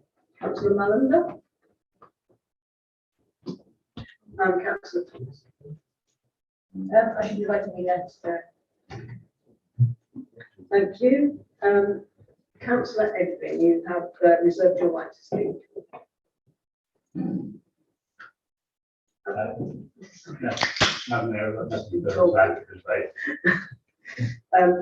Councillor Robinson, you're right to reply to the full debate. Yeah, so information was scrutiny is mentioned because it's actually in the papers itself. It refers to scrutiny in there, hence why clarification, it went on the 24th of June. So, Madam Mayor, it is actually relevant to the motion, yeah, because it's actually in the papers. Hence why I was addressing it, that there was not the opposition to it on that. And I would please say that's what scrutiny is for. We talked about scrutiny reports. It should have been raised. It was not raised on those objections, yet to come to full council to raise it. All I say is, though, in the spirit how we want to take this forward, this is a trial, and as you say, you have my personal guarantees on this, that we will take the feedback from members, planning committee. Councillor Mallender mentioned about residents as well, not just residents, of course, businesses and developers play a very important part. We shouldn't just say, this is not just about residents, it's about businesses and developers. And we have got to take that feedback from there. Cabinet will be engaging with office to make sure that people who go through that system give us that feedback. I think it would also be apt that we also look at maybe some other councils where there have been issues. The majority of councils are actually operating during the day now. Thank you, Madam Mayor. Thank you, Councillor Robinson. Councillor Thomas, would you like a recorded vote on the whole motion? Yes, please, Madam Mayor, and I have that point of clarification. Was that vote taken at scrutiny on this item? We have actually closed the debate, so really we should go on to it. So perhaps we should ask that at a later occasion. So we'll vote on the whole motion as being recorded vote. Thank you, Madam Mayor. Councillors, again, I will read everybody's name out. You could indicate for me whether you are for, against, or whether you wish to abstain. So this is in relation to the recommendation as set out in the report. Councillor Adair. For. Councillor Bailey. For. Councillor Bansal. Abstain. Councillor Barney. For. He's away. Abstain. Councillor Bingham. Councillor Brennan. For. Councillor Butler. For. Councillor Clark. For. Councillor Cumberlack. For. Councillor Dickman. For. Councillor Eddie Dean. For. Councillor Gaunt. Councillor Gowland. Against. Councillor Healy. For. Councillor Inglis. For. Councillor Jeffries. For. Councillor Major. Against. Councillor Richard Mallender. Abstain. Councillor Sue Mallender. Councillor Mason. For. Councillor Moore. For. Councillor Murray. Against. Councillor Phillips. For. Councillor Perdue Horan. For. Councillor Robinson. For. Councillor Shaw. Abstain. Councillor Sims. Abstain. Councillor John Stockwood. For. Councillor Maureen Stockwood. For. Councillor Thomas. Against. Councillor Upton. For. Councillor Verdi. For. Councillor Walker. Yes. Sorry. Councillor Rex Walker. For. Councillor Jen Walker. Oh my God. Councillor Way. Sorry, Councillor Way. Councillor Gordon Wheeler. For. Councillor Jonathan Wheeler. For. That is carried, Madam Mayor. Thank you.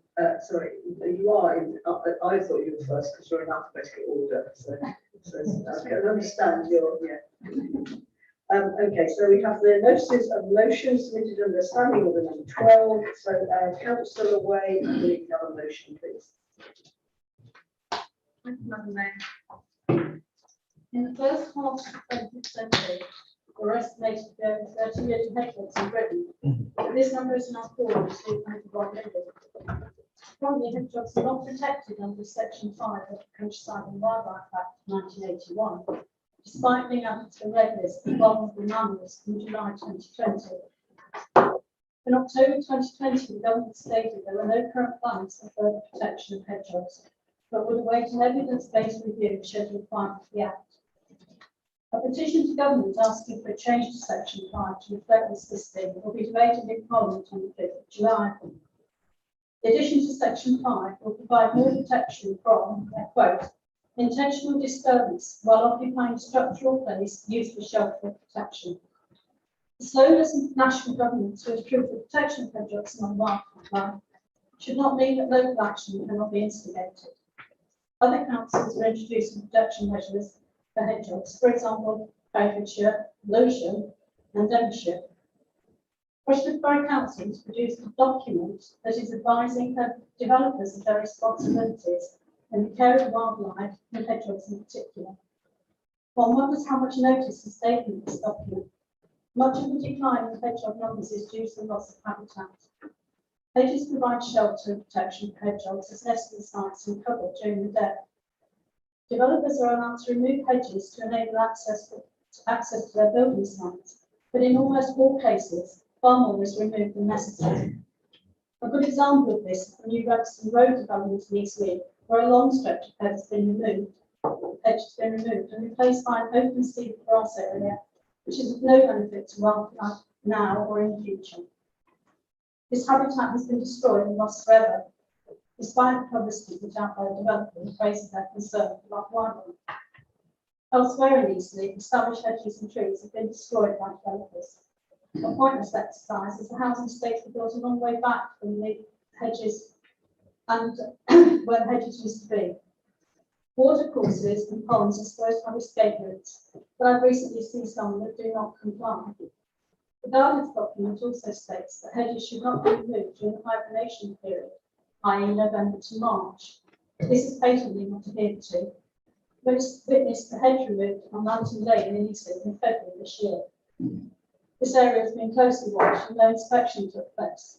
Walking the area afterwards, fortunately I didn't see any prickly bodies. As the ground had been turned over and large vehicles had been driving along there, I have no idea what had been disturbed and buried. I would also add that this happened in advance of permission being granted for this part of the development process. I'm certain that East Leigh is not the only place these issues arise. So while RBC have the intention of preventing this happening, there seems to be little done to ensure compliance. Similarly, Rushford Borough Council have a system to train ground staff and taking care not to cause harm to animals by checking areas before mowing or swimming. But it's to say this does not always happen. Reducing, or better still eliminating, stripping under hedges, most of which is unnecessary, would save these animals from injury, which is evidenced by observing the damage to their spines. More areas are being included in the no-mow scheme and will help reducing disturbance of base of hedges and allowing more long grasses and plants to grow, hence providing habitat for the invertebrates that form a major part of the hedgehog's diet. Reduction or elimination of pesticides and herbicides should be given high priority. Areas where hedgehogs are known to be active will benefit from placing official road signs, encouraging drivers to slow down. Tens of thousands of hedgehogs are killed on the roads each year. There needs to be a more rigorous approach to ensuring the process is followed. We should be encouraging all parties to follow these guidelines and become a centre of good practice that others can follow. A comprehensive and widespread publicity campaign needs to be undertaken and support given to groups trying to promote the welfare of hedgehogs. Gardens have become too tidy, paved over for parking, lawns replaced by artificial grass, or enclosed by impenetrable fences and walls. Hedgehogs need these areas to be reconnected and improved by planting hedges, providing rough areas for shelter, or simply making small holes in walls and fences so they can move freely around in search of food. This is an opportunity to provide the public with advice on how to provide habitats for hedgehogs and inform them of the benefits of encouraging wildlife into their gardens. Hedgehogs can cover quite a considerable distance, up to 2 kilometres during the night. If we all do a little, we can achieve a lot for hedgehogs and other wildlife. I propose the following motion. This council notes the alarming decline in the number of hedgehogs and the threat of extinction and pledges to adopt landscape management practices on land it owns and manages that are supportive to hedgehogs and their habitat. To encourage other agencies and councils operating in Rushford to do likewise. Conduct a public awareness campaign to encourage the public to adopt supportive practices and include appropriate conditions with advisory rates on planning consents to support the species. Thank you, councillor Way. Do you have a second, please? Councillor Walker. Yeah, I'm going to second it. So you're going to second this motion. Thank you.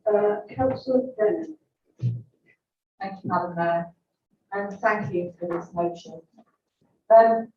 It's a bit of an anecdote, but when I grew up, when I was a child, our back garden every evening used to be a cacophony of hedgehogs sniffling and grunting around finding food. And it was as common to hear that as it was to hear dogs barking or birds singing. And I lived 15 years in my current house, and in that whole time, I've seen one hedgehog. And my daughter has no idea what noise hedgehogs make, or even that they make any kind of noise at all. So these creatures, I think we all recognise, are in dire need of help and support, and we must do as much as we can to help foster their survival. So in principle, the Conservative group supports this motion, but I would like to say that the wording of the motion does seem to suggest that we're not doing anything at all already. And yet, even in Councillor Way's presentation, she did mention some of the things that the council is already doing. We adopt a number of good practices guided by the Nature Conservation Strategy that we recently endorsed, and hedgehogs are included as a local biodiversity action plan species as a priority, and we make clear that we will seek to support those species and their habitats across the borough. This also ensures that due weight is given to the protection of that species in the planning system. And we do make clear that we expect developments to include build enhancements such as hedgehog gates, holes in fences, gaps in walls, and so on. As Councillor Way said, we already undertake work with key partners. For example, in 2019, we provided training to Streetwise on avoiding injury to hedgehogs during ground maintenance work on public land. I'm sure there is a point to be made, we can do more on that. We will put an article in the next issue's reports to help promote hedgehog protection and to highlight best practice across the borough, such as the work that's been done in Keywood with the Hedgehog Highway, which has successfully secured grant funding from Severn Trent Water. Currently, and surprisingly to me, and Councillor Way made the point, hedgehogs are not a protected species. I find this astonishing. They are a priority species, but they don't currently benefit from the additional protection under the Countryside and Wildlife Act. We are hopeful that when the new Environment Bill comes into force, this will change, and if it does, we'll review all our operational practices to reflect this.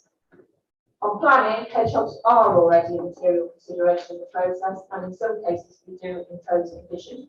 For example, on the development on Church Street and Cropper Bishop, we require the use of hedgehog corridors and gaps in fences. If those things are not being done when they should be done, we need to be talking about compliance with those rules and regulations and requests. Our planning team, as you say, also work with housing developers, providing them with information on hedgehog protection practices, and they should be abided by. We can, of course, do more, and we will look at that. So in principle, the Conservative Group is happy to support the motion, but we'd like to see some changes to the wording to more accurately reflect the current position of the work that's already going on. So I'd like to propose the following amended motion, please, Madam Mayor. So I won't read the title full, but to take out adopt and replace with strengthen our management practices on land, to build on the existing plans that we already have, to conduct public awareness campaigns, and to continue to improve appropriate conditions on planning consents to support hedgehogs, but to keep these under review in the event of changes to the protected status of the species. So I'd like to move that amendment to this amendment, please, Madam Mayor. Thank you, Councillor Brennan. Second, please. Yes, I'd like to second the motion, but before I do that, I'd like to thank all the members here this evening for the good grace and kindness with which I've been received as a new member. And I certainly wouldn't dare comment as to whether I'd be more with it if this was a daytime meeting taking place at this stage. But I'm absolutely delighted to second this motion. I think it's fantastic that Councillor Way has brought forward a motion tonight that highlights the fight for the humble hedgehog. And as Councillor Brennan has done, I think it's right that we acknowledge our existing efforts to enhance biodiversity and prevent habitat loss of important indicator species such as hedgehogs. And I too remember that as a child, hedgehogs were commonplace in my garden. It was also sadly common to see them squashed on the road.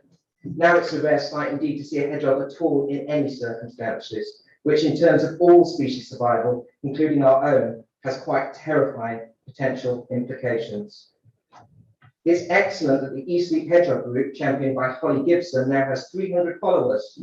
A similar group, started by Melissa Waddens, is supporting hedgehogs in Sutton Bonington. And I'm sure that there are a multitude of other hedgehog and wildlife fans across our borough. As such, I'm delighted to wholeheartedly second this motion as my first act as a borough councillor in this assembly. Thank you. Thank you, councillor Barney. It's the amendment you're seconding, not the motion. Thank you. The motion's already been seconded. Again, Thank the you. rookie learns, but thank you for your. Thank you. Would the proposer of the motion like to accept that amendment? In which case we could move to a vote. Thank you, and thank you, Councillor Brennan, for supporting what we think would be quite an important aspect of wildlife preservation, and is supported by, as Councillor Barney said, groups in our local area who are growing by the day. With the amendment, I don't know if I'm allowed to ask for changes, but one of the things I think is to encourage that the enforcement of these things and the compliance, because I know that we have these policies in place, but I think my issue is with the fact that they aren't always complied with, and I'm not sure how rigorous the enforcement of them is. So I don't know if there's any way that that could be reflected in, I don't know what the system is now. Amendments. You would need the consent of the meeting. Would you like us to move straight to a vote on the amendment first? I do realise Councillor Jeffries wishes to speak. Is that on the amendment, Councillor Jeffries? Yes. Are you prepared to accept it? So we'll hear Councillor Jeffries, what she has to say, and then we could move to a vote on the amendment. And then if you wish to make another amendment from the floor to it, you can do that afterwards. Is that acceptable? So we'll hear Councillor Jeffries. Thank you, Madam Mayor. The fact is, those of us that are very keen on our gardens are actually taking the food that the hedgehog needs away. I don't know about other people, but when I'm growing my runner beans, which David and I absolutely adore and would be willing to eat every day of the year, I have slugs with teeth that wide in my garden. Now then, most people who have slugs actually use various pellets, slug pellets, which are very effective. But of course, that is taking away the food from the hedgehog. There are other ways of killing slugs. And this is the one that I advocate, which has been used in my family all my life. And as many of you know, I'm a pretty old boiler now, aged 90. And that is, when you've had your boiled egg, or you have used an egg and you have the eggshell, you bash it and you put it in a dish and you bake it in the oven. And out come little particles that are razor sharp. And these, if you sprinkle around your plants that you want to protect, will do the trick beautifully. It will leave the slug, albeit with little bits in it, but the hedgehog can eat it. So please stop using all these pellets. It will do a huge amount of good. Thank you, Councillor Jeffries. So we're now going to move to a vote on the amendment. So all those in favour of the amendment, please show.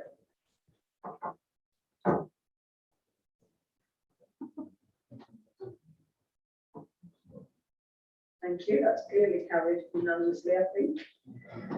Now, if councillor Wade would like to add something else to the motion, I realise it does become councillor Brennan's motion now, so it might be councillor Brennan that needs to do this. You'll have to have a discussion between you. So councillor Wade would have to make a suggestion, councillor Brennan make the actual amendment. So we just need a show of hands to see that the meeting agrees to that happening. So could you all show if you agree to that happening, please? I think that's unanimous. Is anyone against? Yeah, it was. Councillor Wade, what is it you would like to suggest? And we will see if Councillor Brennan accepts that since it's now her motion. I'd just like to suggest that we add something that says we will enforce, I think that's the right word actually, enforce any issues where things are not compliant. That's the one would be better to listen to the right words than that. Councillor Brennan. Thank you, Councillor Brennan. Thank you for indulging, Madam Mayor. I'm reminded that we can only enforce regulations where we have statutory powers to do so. So we need to be clear where we can and can't enforce conditions. So I would like to propose that at point D, we say continue to include appropriate conditions, enforcement where possible, and advisory notes on planning consents. Thank you.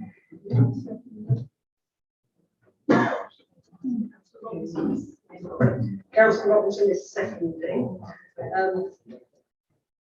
Have you got that, officers? Yeah. Thank you. Do we wish to have any debate on this amendment?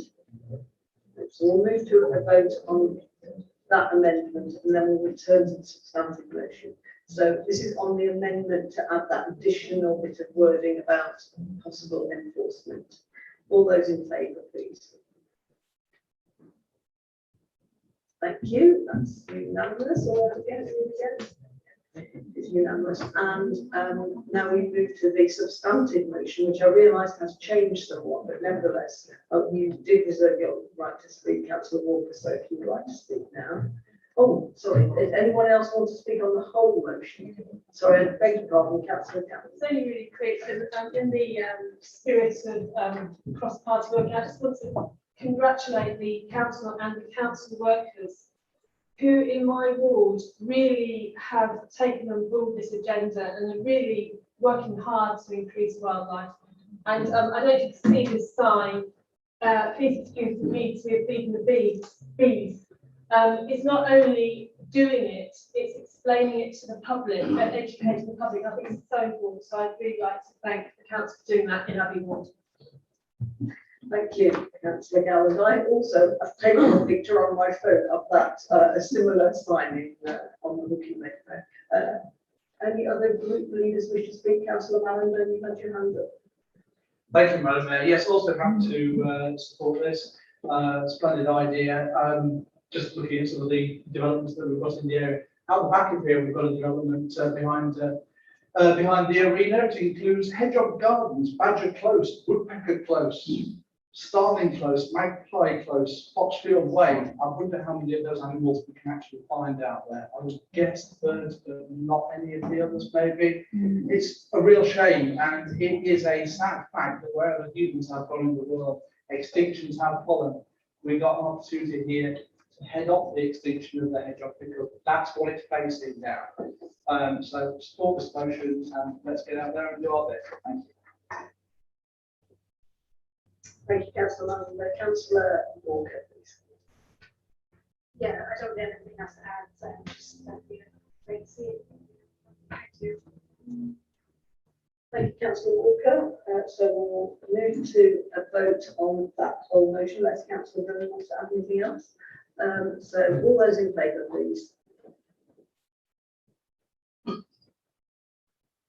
Yes, it's unanimous. Thank you. Now we have another notice of motion to put to the council by councillor Thomas Rees. Thank you, Madam Mayor. Another issue that's very close to the hearts of people in East Leigh, almost, well, as much as, not more than hedgehogs. In East Leigh, and I'm sure in other settlements, there's public disquiet about the amount of new housing. Residents' complaints often centre on a perception that infrastructure is not being provided to support this housing development. Schools, health facilities, sewers, sewage treatment works, road and junction improvements, pavements and crossings, pedestrian and cycle facilities, community centres, playing fields, parks, employment opportunities, public transport, retail centres and so on. These never seem to accompany the apparently never-ending march of the new housing estate over our green fields. Yet developers make much of the amounts they are required to pay towards infrastructure. They display prominent notices in the new estates and publish articles in the press congratulating themselves on the contributions they are making to our communities. Their claims make it apparent that money is being paid to the council, but the promised infrastructure is nowhere to be seen. It's therefore crucially important that the council is completely transparent in dealing with the monies received and spent. And more than this, the council should be working proactively with the various agencies to ensure that contributions are spent in a timely fashion for their stated purpose. There are millions of pounds in Rushcliffe's Section 106 account, and the Still account is now starting to build up too. Despite the volumes of financial paperwork councillors receive annually, we receive no information summarising development contributions paid in and allocated out from total funds held. As far as I can see, the information is not routinely published in the accounts and is not available online for residents to scrutinise. There are a few positive stories about projects completed with the help of this money. Officers are professional and diligent in the significant detailed work needed to track the funds and help various organisations navigate the paperwork to access it, and I thank them for this.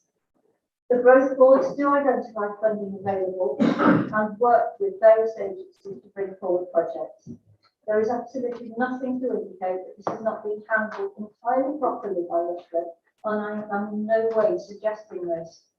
But it's not enough to act as an efficient banker. We need to move the money along the line. As far as the public is concerned, while the developers say that they are paying for infrastructure, little or no infrastructure improvement is seen. There is a large sum of unspent money for these improvements sitting in Rushcliffe's account. This needs to change, hence the motion, and I ask for your support. Thank you, Madam Mayor. Thank you, Councillor Thomas. Do you have a seconder, Councillor Major? Yeah, thank you very much. Thank you, Madam Mayor. Yeah, I think Councillor Thomas's motion is very clear and comprehensive. So in the interest of transparency and benefiting the community of Rushcliffe and in this, very happy to second this motion. Thank you, Councillor Major. Councillor Moore, please. Thank you for the motion, but first of all, I would like to make it quite clear that this council and all the councillors in this room are aware of the infrastructure pressures that housing development brings. It's not just in East Leigh. We all have large developments and we're all aware of the situation. Furthermore, everybody here should note that the framework for spending still contributions, as I mentioned earlier, is to be reviewed by scrutiny in October and to be approved by Cabinet thereafter. So by Christmas, we should have a decision how we will be spending the strategic silver. What I do not want to do at the moment is to prejudice both the scrutiny review, which Councillor Clark's scrutiny group will deal with, and the Cabinet decision. However, that said, I feel I must comment on some of the inaccuracies in the motion and some other facts regarding the position still. We should note that the 25% allocated to parish councils with a neighbourhood plan and 15% to those without will not be delayed by the scrutiny review. And we have two examples of relatively small amounts of still money being paid over already. Regarding the issue of being proactive, the collection of 106 and still monies are proactively monitored by a dedication contributions officer in the planning team. I'm sure most of you know him, and I do know that the Eastleigh councillors speak to him on a regular basis. There is a legal requirement to publish an annual infrastructure statement to include both 106 and still expenditure for each financial year to be published by the 31st of December. The 2021 statement will be published later this year. The 2019-20 statement is already on the website. I will now come to the comment about being prompt. The council has a legal requirement to properly record and audit monies collected through 106 payments, including contributions made directly to the county council. Officers can, and they do advise and prompt Notts County Council to the monies available. And as you know, the money for the new school in Eastleigh has now been approved by the Notts County Council Planning Committee this week. And the time frame suspended, but we have no authority as a council here to ensure that the contributions are spent promptly by the county council. The council proactively manages the spend of contributions by working closely with all parties for timely expenditure. However, 106 and still contributions are often based on formula.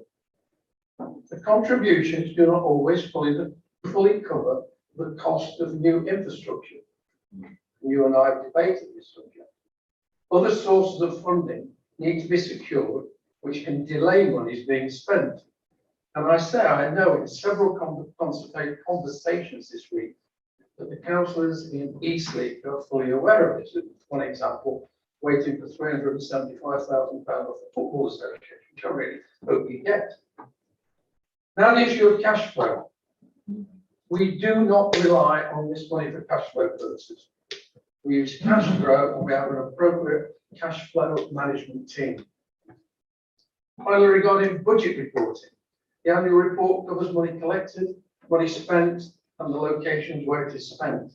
The only areas 106 or still is reported is in relation to projects which are resourced as part of a capital project. These are part of the approved capital programme and are reported to corporate governance in cabinet. Finally, Madam Mayor, as I already mentioned, this whole area is to be scrutinised in October, and then going to cabinet where we will have a plan to move this money on. And given this fact and the answers that I have given, which have clarified all the inaccuracies in this motion, I move we go to the next item on the agenda, under Standing Order 14.11, and I would like you to put that to the vote. Thank you, Councillor Ward. You have a second.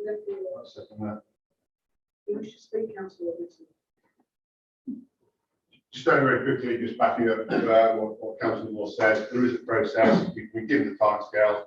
Just also to add that the government is also looking at combining SIL and Section 106 as well. New guidelines are going to be issued later this year as well, so it is not timely. We can even debate this or even talk about it at this moment in time.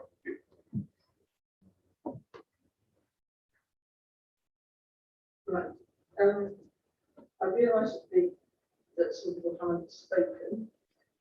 What I propose to do is give you a shorter time to speak.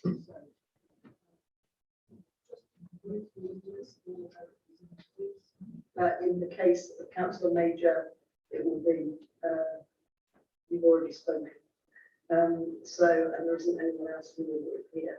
So it's going to be 2 minutes from each group leader, and then we'll move to the vote. Okay. Okay. So, Councillor Walker, please. Thank you, Madam Mayor. Thank you for the time. Councillor Thomas's motion couldn't be more timely, and the Labour Group welcomes this motion. We're hopeful that it's going to bring some clarity to the issue to us, and to our communities, because despite what Councillor Moyes read out, confusion is palpable when it comes to it. So I sat in a parish council meeting this week, and the inevitable questions around SIL and Section 106 monies came up. The questions came thick and fast. Questions about how much SIL 106 money is Reddington entitled to, how do we get access to SIL and 106 money, what can SIL and 106 money be used for, how can we count on SIL and 106 money for any community hub, and how long before the SIL and the 106 money is sort of backed up by developers. So most importantly, how do we apply for SIL and 106 money? On the back of this motion, I suggest we must have clear guidelines for members and parish councils on how it's going to be accessed. Cannot have any more children from our wards not getting into our overcrowded schools, because the money is available, it's sat in a pot, and it's a fund expansion of schools. So this hoarding seems to be around some kind of confusion about what the money, what we can do with that money, whether we're even allowed to spend it. And I do feel that kind of, it didn't surprise me that we were blaming central government, because that's kind of what we do here. We blame central government. We suggest it goes to scrutiny, or we vote the motion down. That's how it's generally approached with anything that's brought to this council. This is clear, it's a straightforward motion. It will have a direct impact on the communities we are here to represent immediately. They need it. So I would also ask the vote before. Thank you. Thank you. Thank you, 1 minute 56, very good. Councillor Mulliner. If you wish to speak, I mean, you don't have to. Thank you, Madam Mayor. Yeah, I totally get where this is coming from. I completely understand the sentiment. It's born out of frustration by members of our communities to see where the benefits come from. When they see a new housing development coming in, they think, where's the new school? Where's the new community centre? Why? And then when it gets developed, they see the house coming in, and they still don't see the community centre, and they still don't see the school. And then when it's almost finished, they realise that the community centre or the shops or the schools are not at the heart of the community, as it's said in the master plans that we get in these things. But we've all seen, whether it's in Eastleigh or Edmonton, Reddington, they're not, they're on the edge, and they're a drive. And it's not what people want. So this is born out of that frustration. I'm not saying that I agree with it entirely with the wording of it, but I get where it's coming from. It's the sentiment that all our residents come to all of us with, regardless of party, regardless of where we do know that. Certainly, I think here there's a communication issue, and we're getting the regular town and parish council briefings going out. We know that the town and parish conferences that we hold in the past, and hopefully we'll hold here again in the future.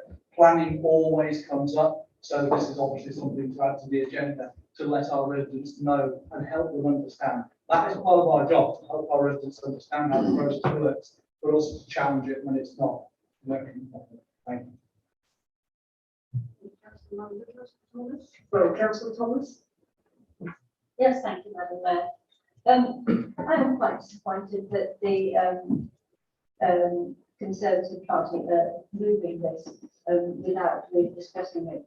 The first sentence of this motion says, this council understands the concerns that our residents have about infrastructure not being developed alongside housing and resolved to. Now, I was expecting perhaps some amendments to what this council would do about this. Everybody is agreeing that it's a problem, that residents are hugely concerned about this. And basically what you're saying, Councillor Moore, is this council doesn't understand how our residents feel about it and intends to do nothing more about it. And I am so disappointed in that. Thank you, Madam Mayor. Thank you, Councillor Thomas. Councillor Major, you reserved your right to speak. It will also be 2 minutes. Thank you. I'd just like to reiterate what Councillor Fowler was saying around where this is coming from.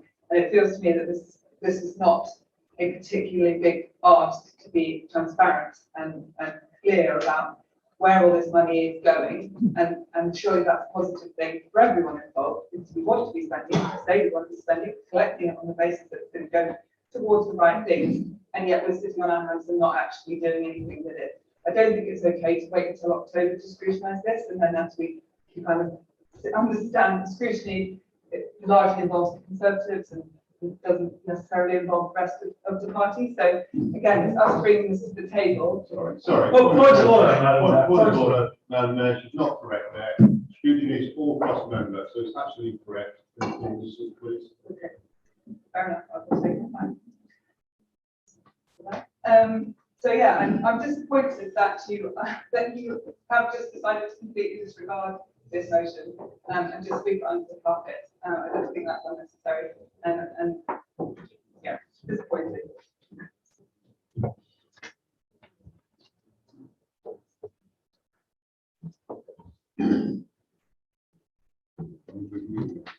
Yep, okay. Would you like 2 minutes to speak then, Councillor Robinson? Yes, to be absolutely clear, Rushcliffe only spends a very small amount of the SIL in section 106. It's the county, it's the health who actually deliver. We are their bankers. So what you're asking for is not possible by Rushcliffe. And the reason why Council Ward had to shut this down is that we are not able to pass this motion. We can't physically, legally do it. As he said, it doesn't support our cash flow. So technically, so what you said is actually factually incorrect. So we can't do it. So what was the point of us sitting down here for the next half an hour putting amendments through? We've told you the process. And when you talk to your parishes, when you talk to this, as I address the parish council, the conference and these, we know who these people are who provide the infrastructure, highways, the schools, the health. They work the formulas. It's all out there. And we're currently talking to the medical centre there at Eastleigh and people like Radcliffe on Trent. So I'm sorry, you've also got to do some communication for yourself and learn just where this money is spent, because it's not Rushcliffe that actually spends. We do spend some of it, as you've seen in some of the facilities, we actually do that. So actually, we're technically not allowed to pass this motion as it is. It's as simple as that. It's a real black and white one. And that's why Councillor Moore said, and the process is, this does go to scrutiny. And as I mentioned, you talk about blame on central government, unfortunately, that's where the money's coming from.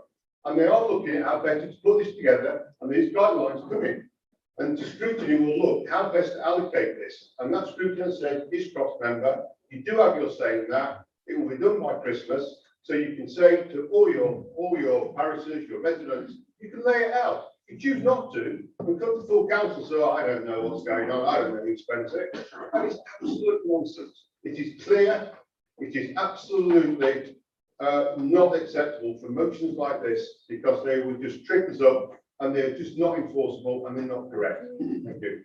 Sorry, is it too late to call divorce? Do we start then? Just Sorry, was that a point of order? well, I find it very strange that the leader, I find it very strange that the leader of the whole council, who's had these motions and looked at, I find this has happened before, I find it very strange that we're told when we get here, at this point, to go put the motion forward, we've wasted 25 minutes now because you've allowed the motion to be put before forward, you know, can't pass them. I don't check your motions. Whoever it is. Well, it's the officer, so you need to get your facts right. It isn't me at all. So it can be office next time, please. Oh, look, you need to speak to the chief executive. Yeah.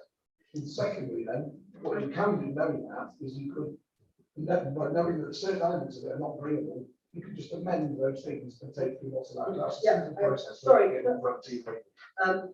think that it's advice to all councillors that should you wish to bring any a motion or amendment to full council, it is a good idea to talk to them about. Thank you. Yeah, so that would apply at all times for everyone. Did you have a point of clarification? Well, yeah, because we're getting emails from the county saying, in terms of the school placements, we're getting emails from the county saying they didn't get the money from Rushcliffe to make the places for secondary schools. So it is an issue for Rushcliffe. It is an issue for Rushcliffe, but that's not what the county is saying. County is I'm incorrect. The officers of the county are incorrect. Because they are saying that Rushcliffe has not given them the money to build schools needed for those children that did not get places this year. I don't think that's really a point of clarification in that Councillor Robson didn't actually mention school places. But, so we're going to move to a recorded vote now. The monitoring officer is going to read that. Thank you. As previously, if I call all councillors' names out, if you indicate for me if you're for, against, or if you wish to abstain. It is making clear what we're voting on. Councillor Moore's amendment, Councillor Moore moving the motion to go straight to a vote, so you're voting on the original motion for or against or abstaining on the motion. Sorry. Would you like to explain that again? Because I'm not sure everyone. So we've had a motion, Councillor received a motion today from Councillor Thomas. Councillor Moore, in responding to the motion, has moved under the standing order to go straight to the vote. That is a matter for Madam Mayor to consider as to whether there's been sufficient debate on it. So the options are to go straight to the vote at that point, or as Madam Mayor has done today, allow all group leaders a period of 2 minutes to make some representations. That has now been exhausted, so we go back to Councillor Moore's motion to go straight to the vote on Councillor Thomas's motion. So they're voting on going straight to the vote. So there's going to be 2 votes. One is whether or not you agree Excuse with me, Councillor. I'm first in line here. And I'm not sure what you're asked. I'm going to explain it. Which question I'm being asked? What is it, what Councillor Moore said? Yeah. Or is it the motion that Councillor Thomas put forward? Well, first of all, we're going to have the vote on what Councillor Moore said, which is moving straight to a vote on. Okay, that's decent clear now. But I think, It's a big responsibility. really. So no further debate from now. Okay. Thank you. Councillor Adair. 4. Councillor Bailey. 4. Councillor Bansal. Against. Councillor Barney. 4. Councillor Beardsall. 4. Councillor Begum.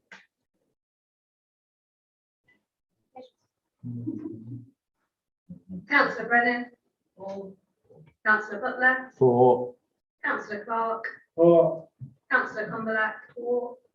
Councillor Dickman. 4. Councillor Eddie. 4. Councillor Gaunt. Councillor Gowland. Councillor Healy. 4. Councillor Inglis. 4. Councillor Jeffries. 4. Councillor Major. 4. Councillor Richard Mallender. 4. Councillor Sue Mallender. Abstain. Councillor Mason. 4. Councillor Moore. 4. Councillor Murray. Against. Councillor Phillips. 4. Councillor Perdue Horan. 4. Councillor Robinson. 4. Councillor Shaw. Again. Councillor Sims. 4. Councillor John Stockwood. 4. Councillor Maureen Stockwood. 4. Councillor Thomas. Against. Councillor Upton. 4. Councillor Verdi. 4. Councillor Rex Walker. 4. Councillor Jen Walker. Councillor Way. Councillor Gordon Wheeler. 4. Councillor Jonathan Wheeler. 4. Thank you, Madam Mayor, that's carried. Thank you. And now we're having an ordinary vote on the motion. So all those in favour of the motion put forward by Councillor Thomas, please show. I thought you asked for the other one to be on board, sorry.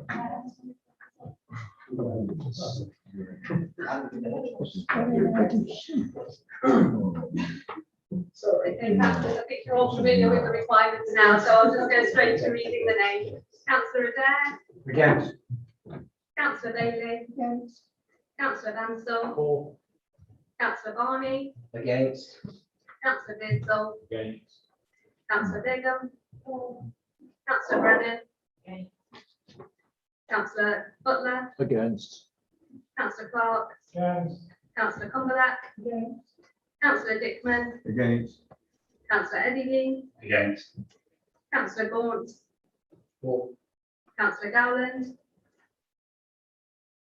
Oh, sorry. Councillor Healy, Councillor Inglis, Councillor Jeffries, Against. Councillor Major, Councillor Richard Mallender, Councillor Sue Mallender, Councillor Mason, Against. Councillor Moore, Councillor Murray, Councillor Phillips, Against. Councillor Perdue Horan, Against. Councillor Robinson, Against. Councillor Shaw, For. Councillor Sims, Against. Councillor John Stockwood, Against. Councillor Maureen Stockwood, Against. Councillor Thomas, Councillor Upton, Against. Councillor Birdie, Against. Councillor Jen Walker, Councillor Rex Walker, Councillor Way, Councillor Gordon Wheeler, Against. Councillor Jonathan Wheeler. Against. The motion is lost, so now we come to item 14, questions from councillors. So the first question is from councillor Thomas, please. Thank you, Madam Chair. Please provide a statement showing how much skill has been collected since the introduction of the levy in October 2019. How much has been distributed, itemised by Town Howard, West Bridgford, etc. And what has been spent on the 5 items in the infrastructure list, which includes playing fields and leisure centres, giving a description and location of each project. Thank you. I have produced the list, the officers have produced the list.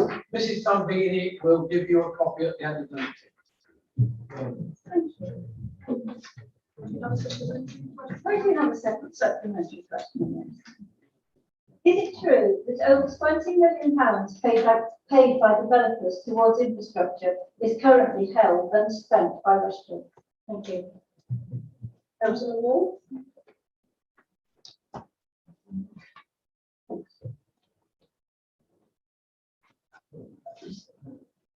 I'll get that information to you. Thank you. I don't have it.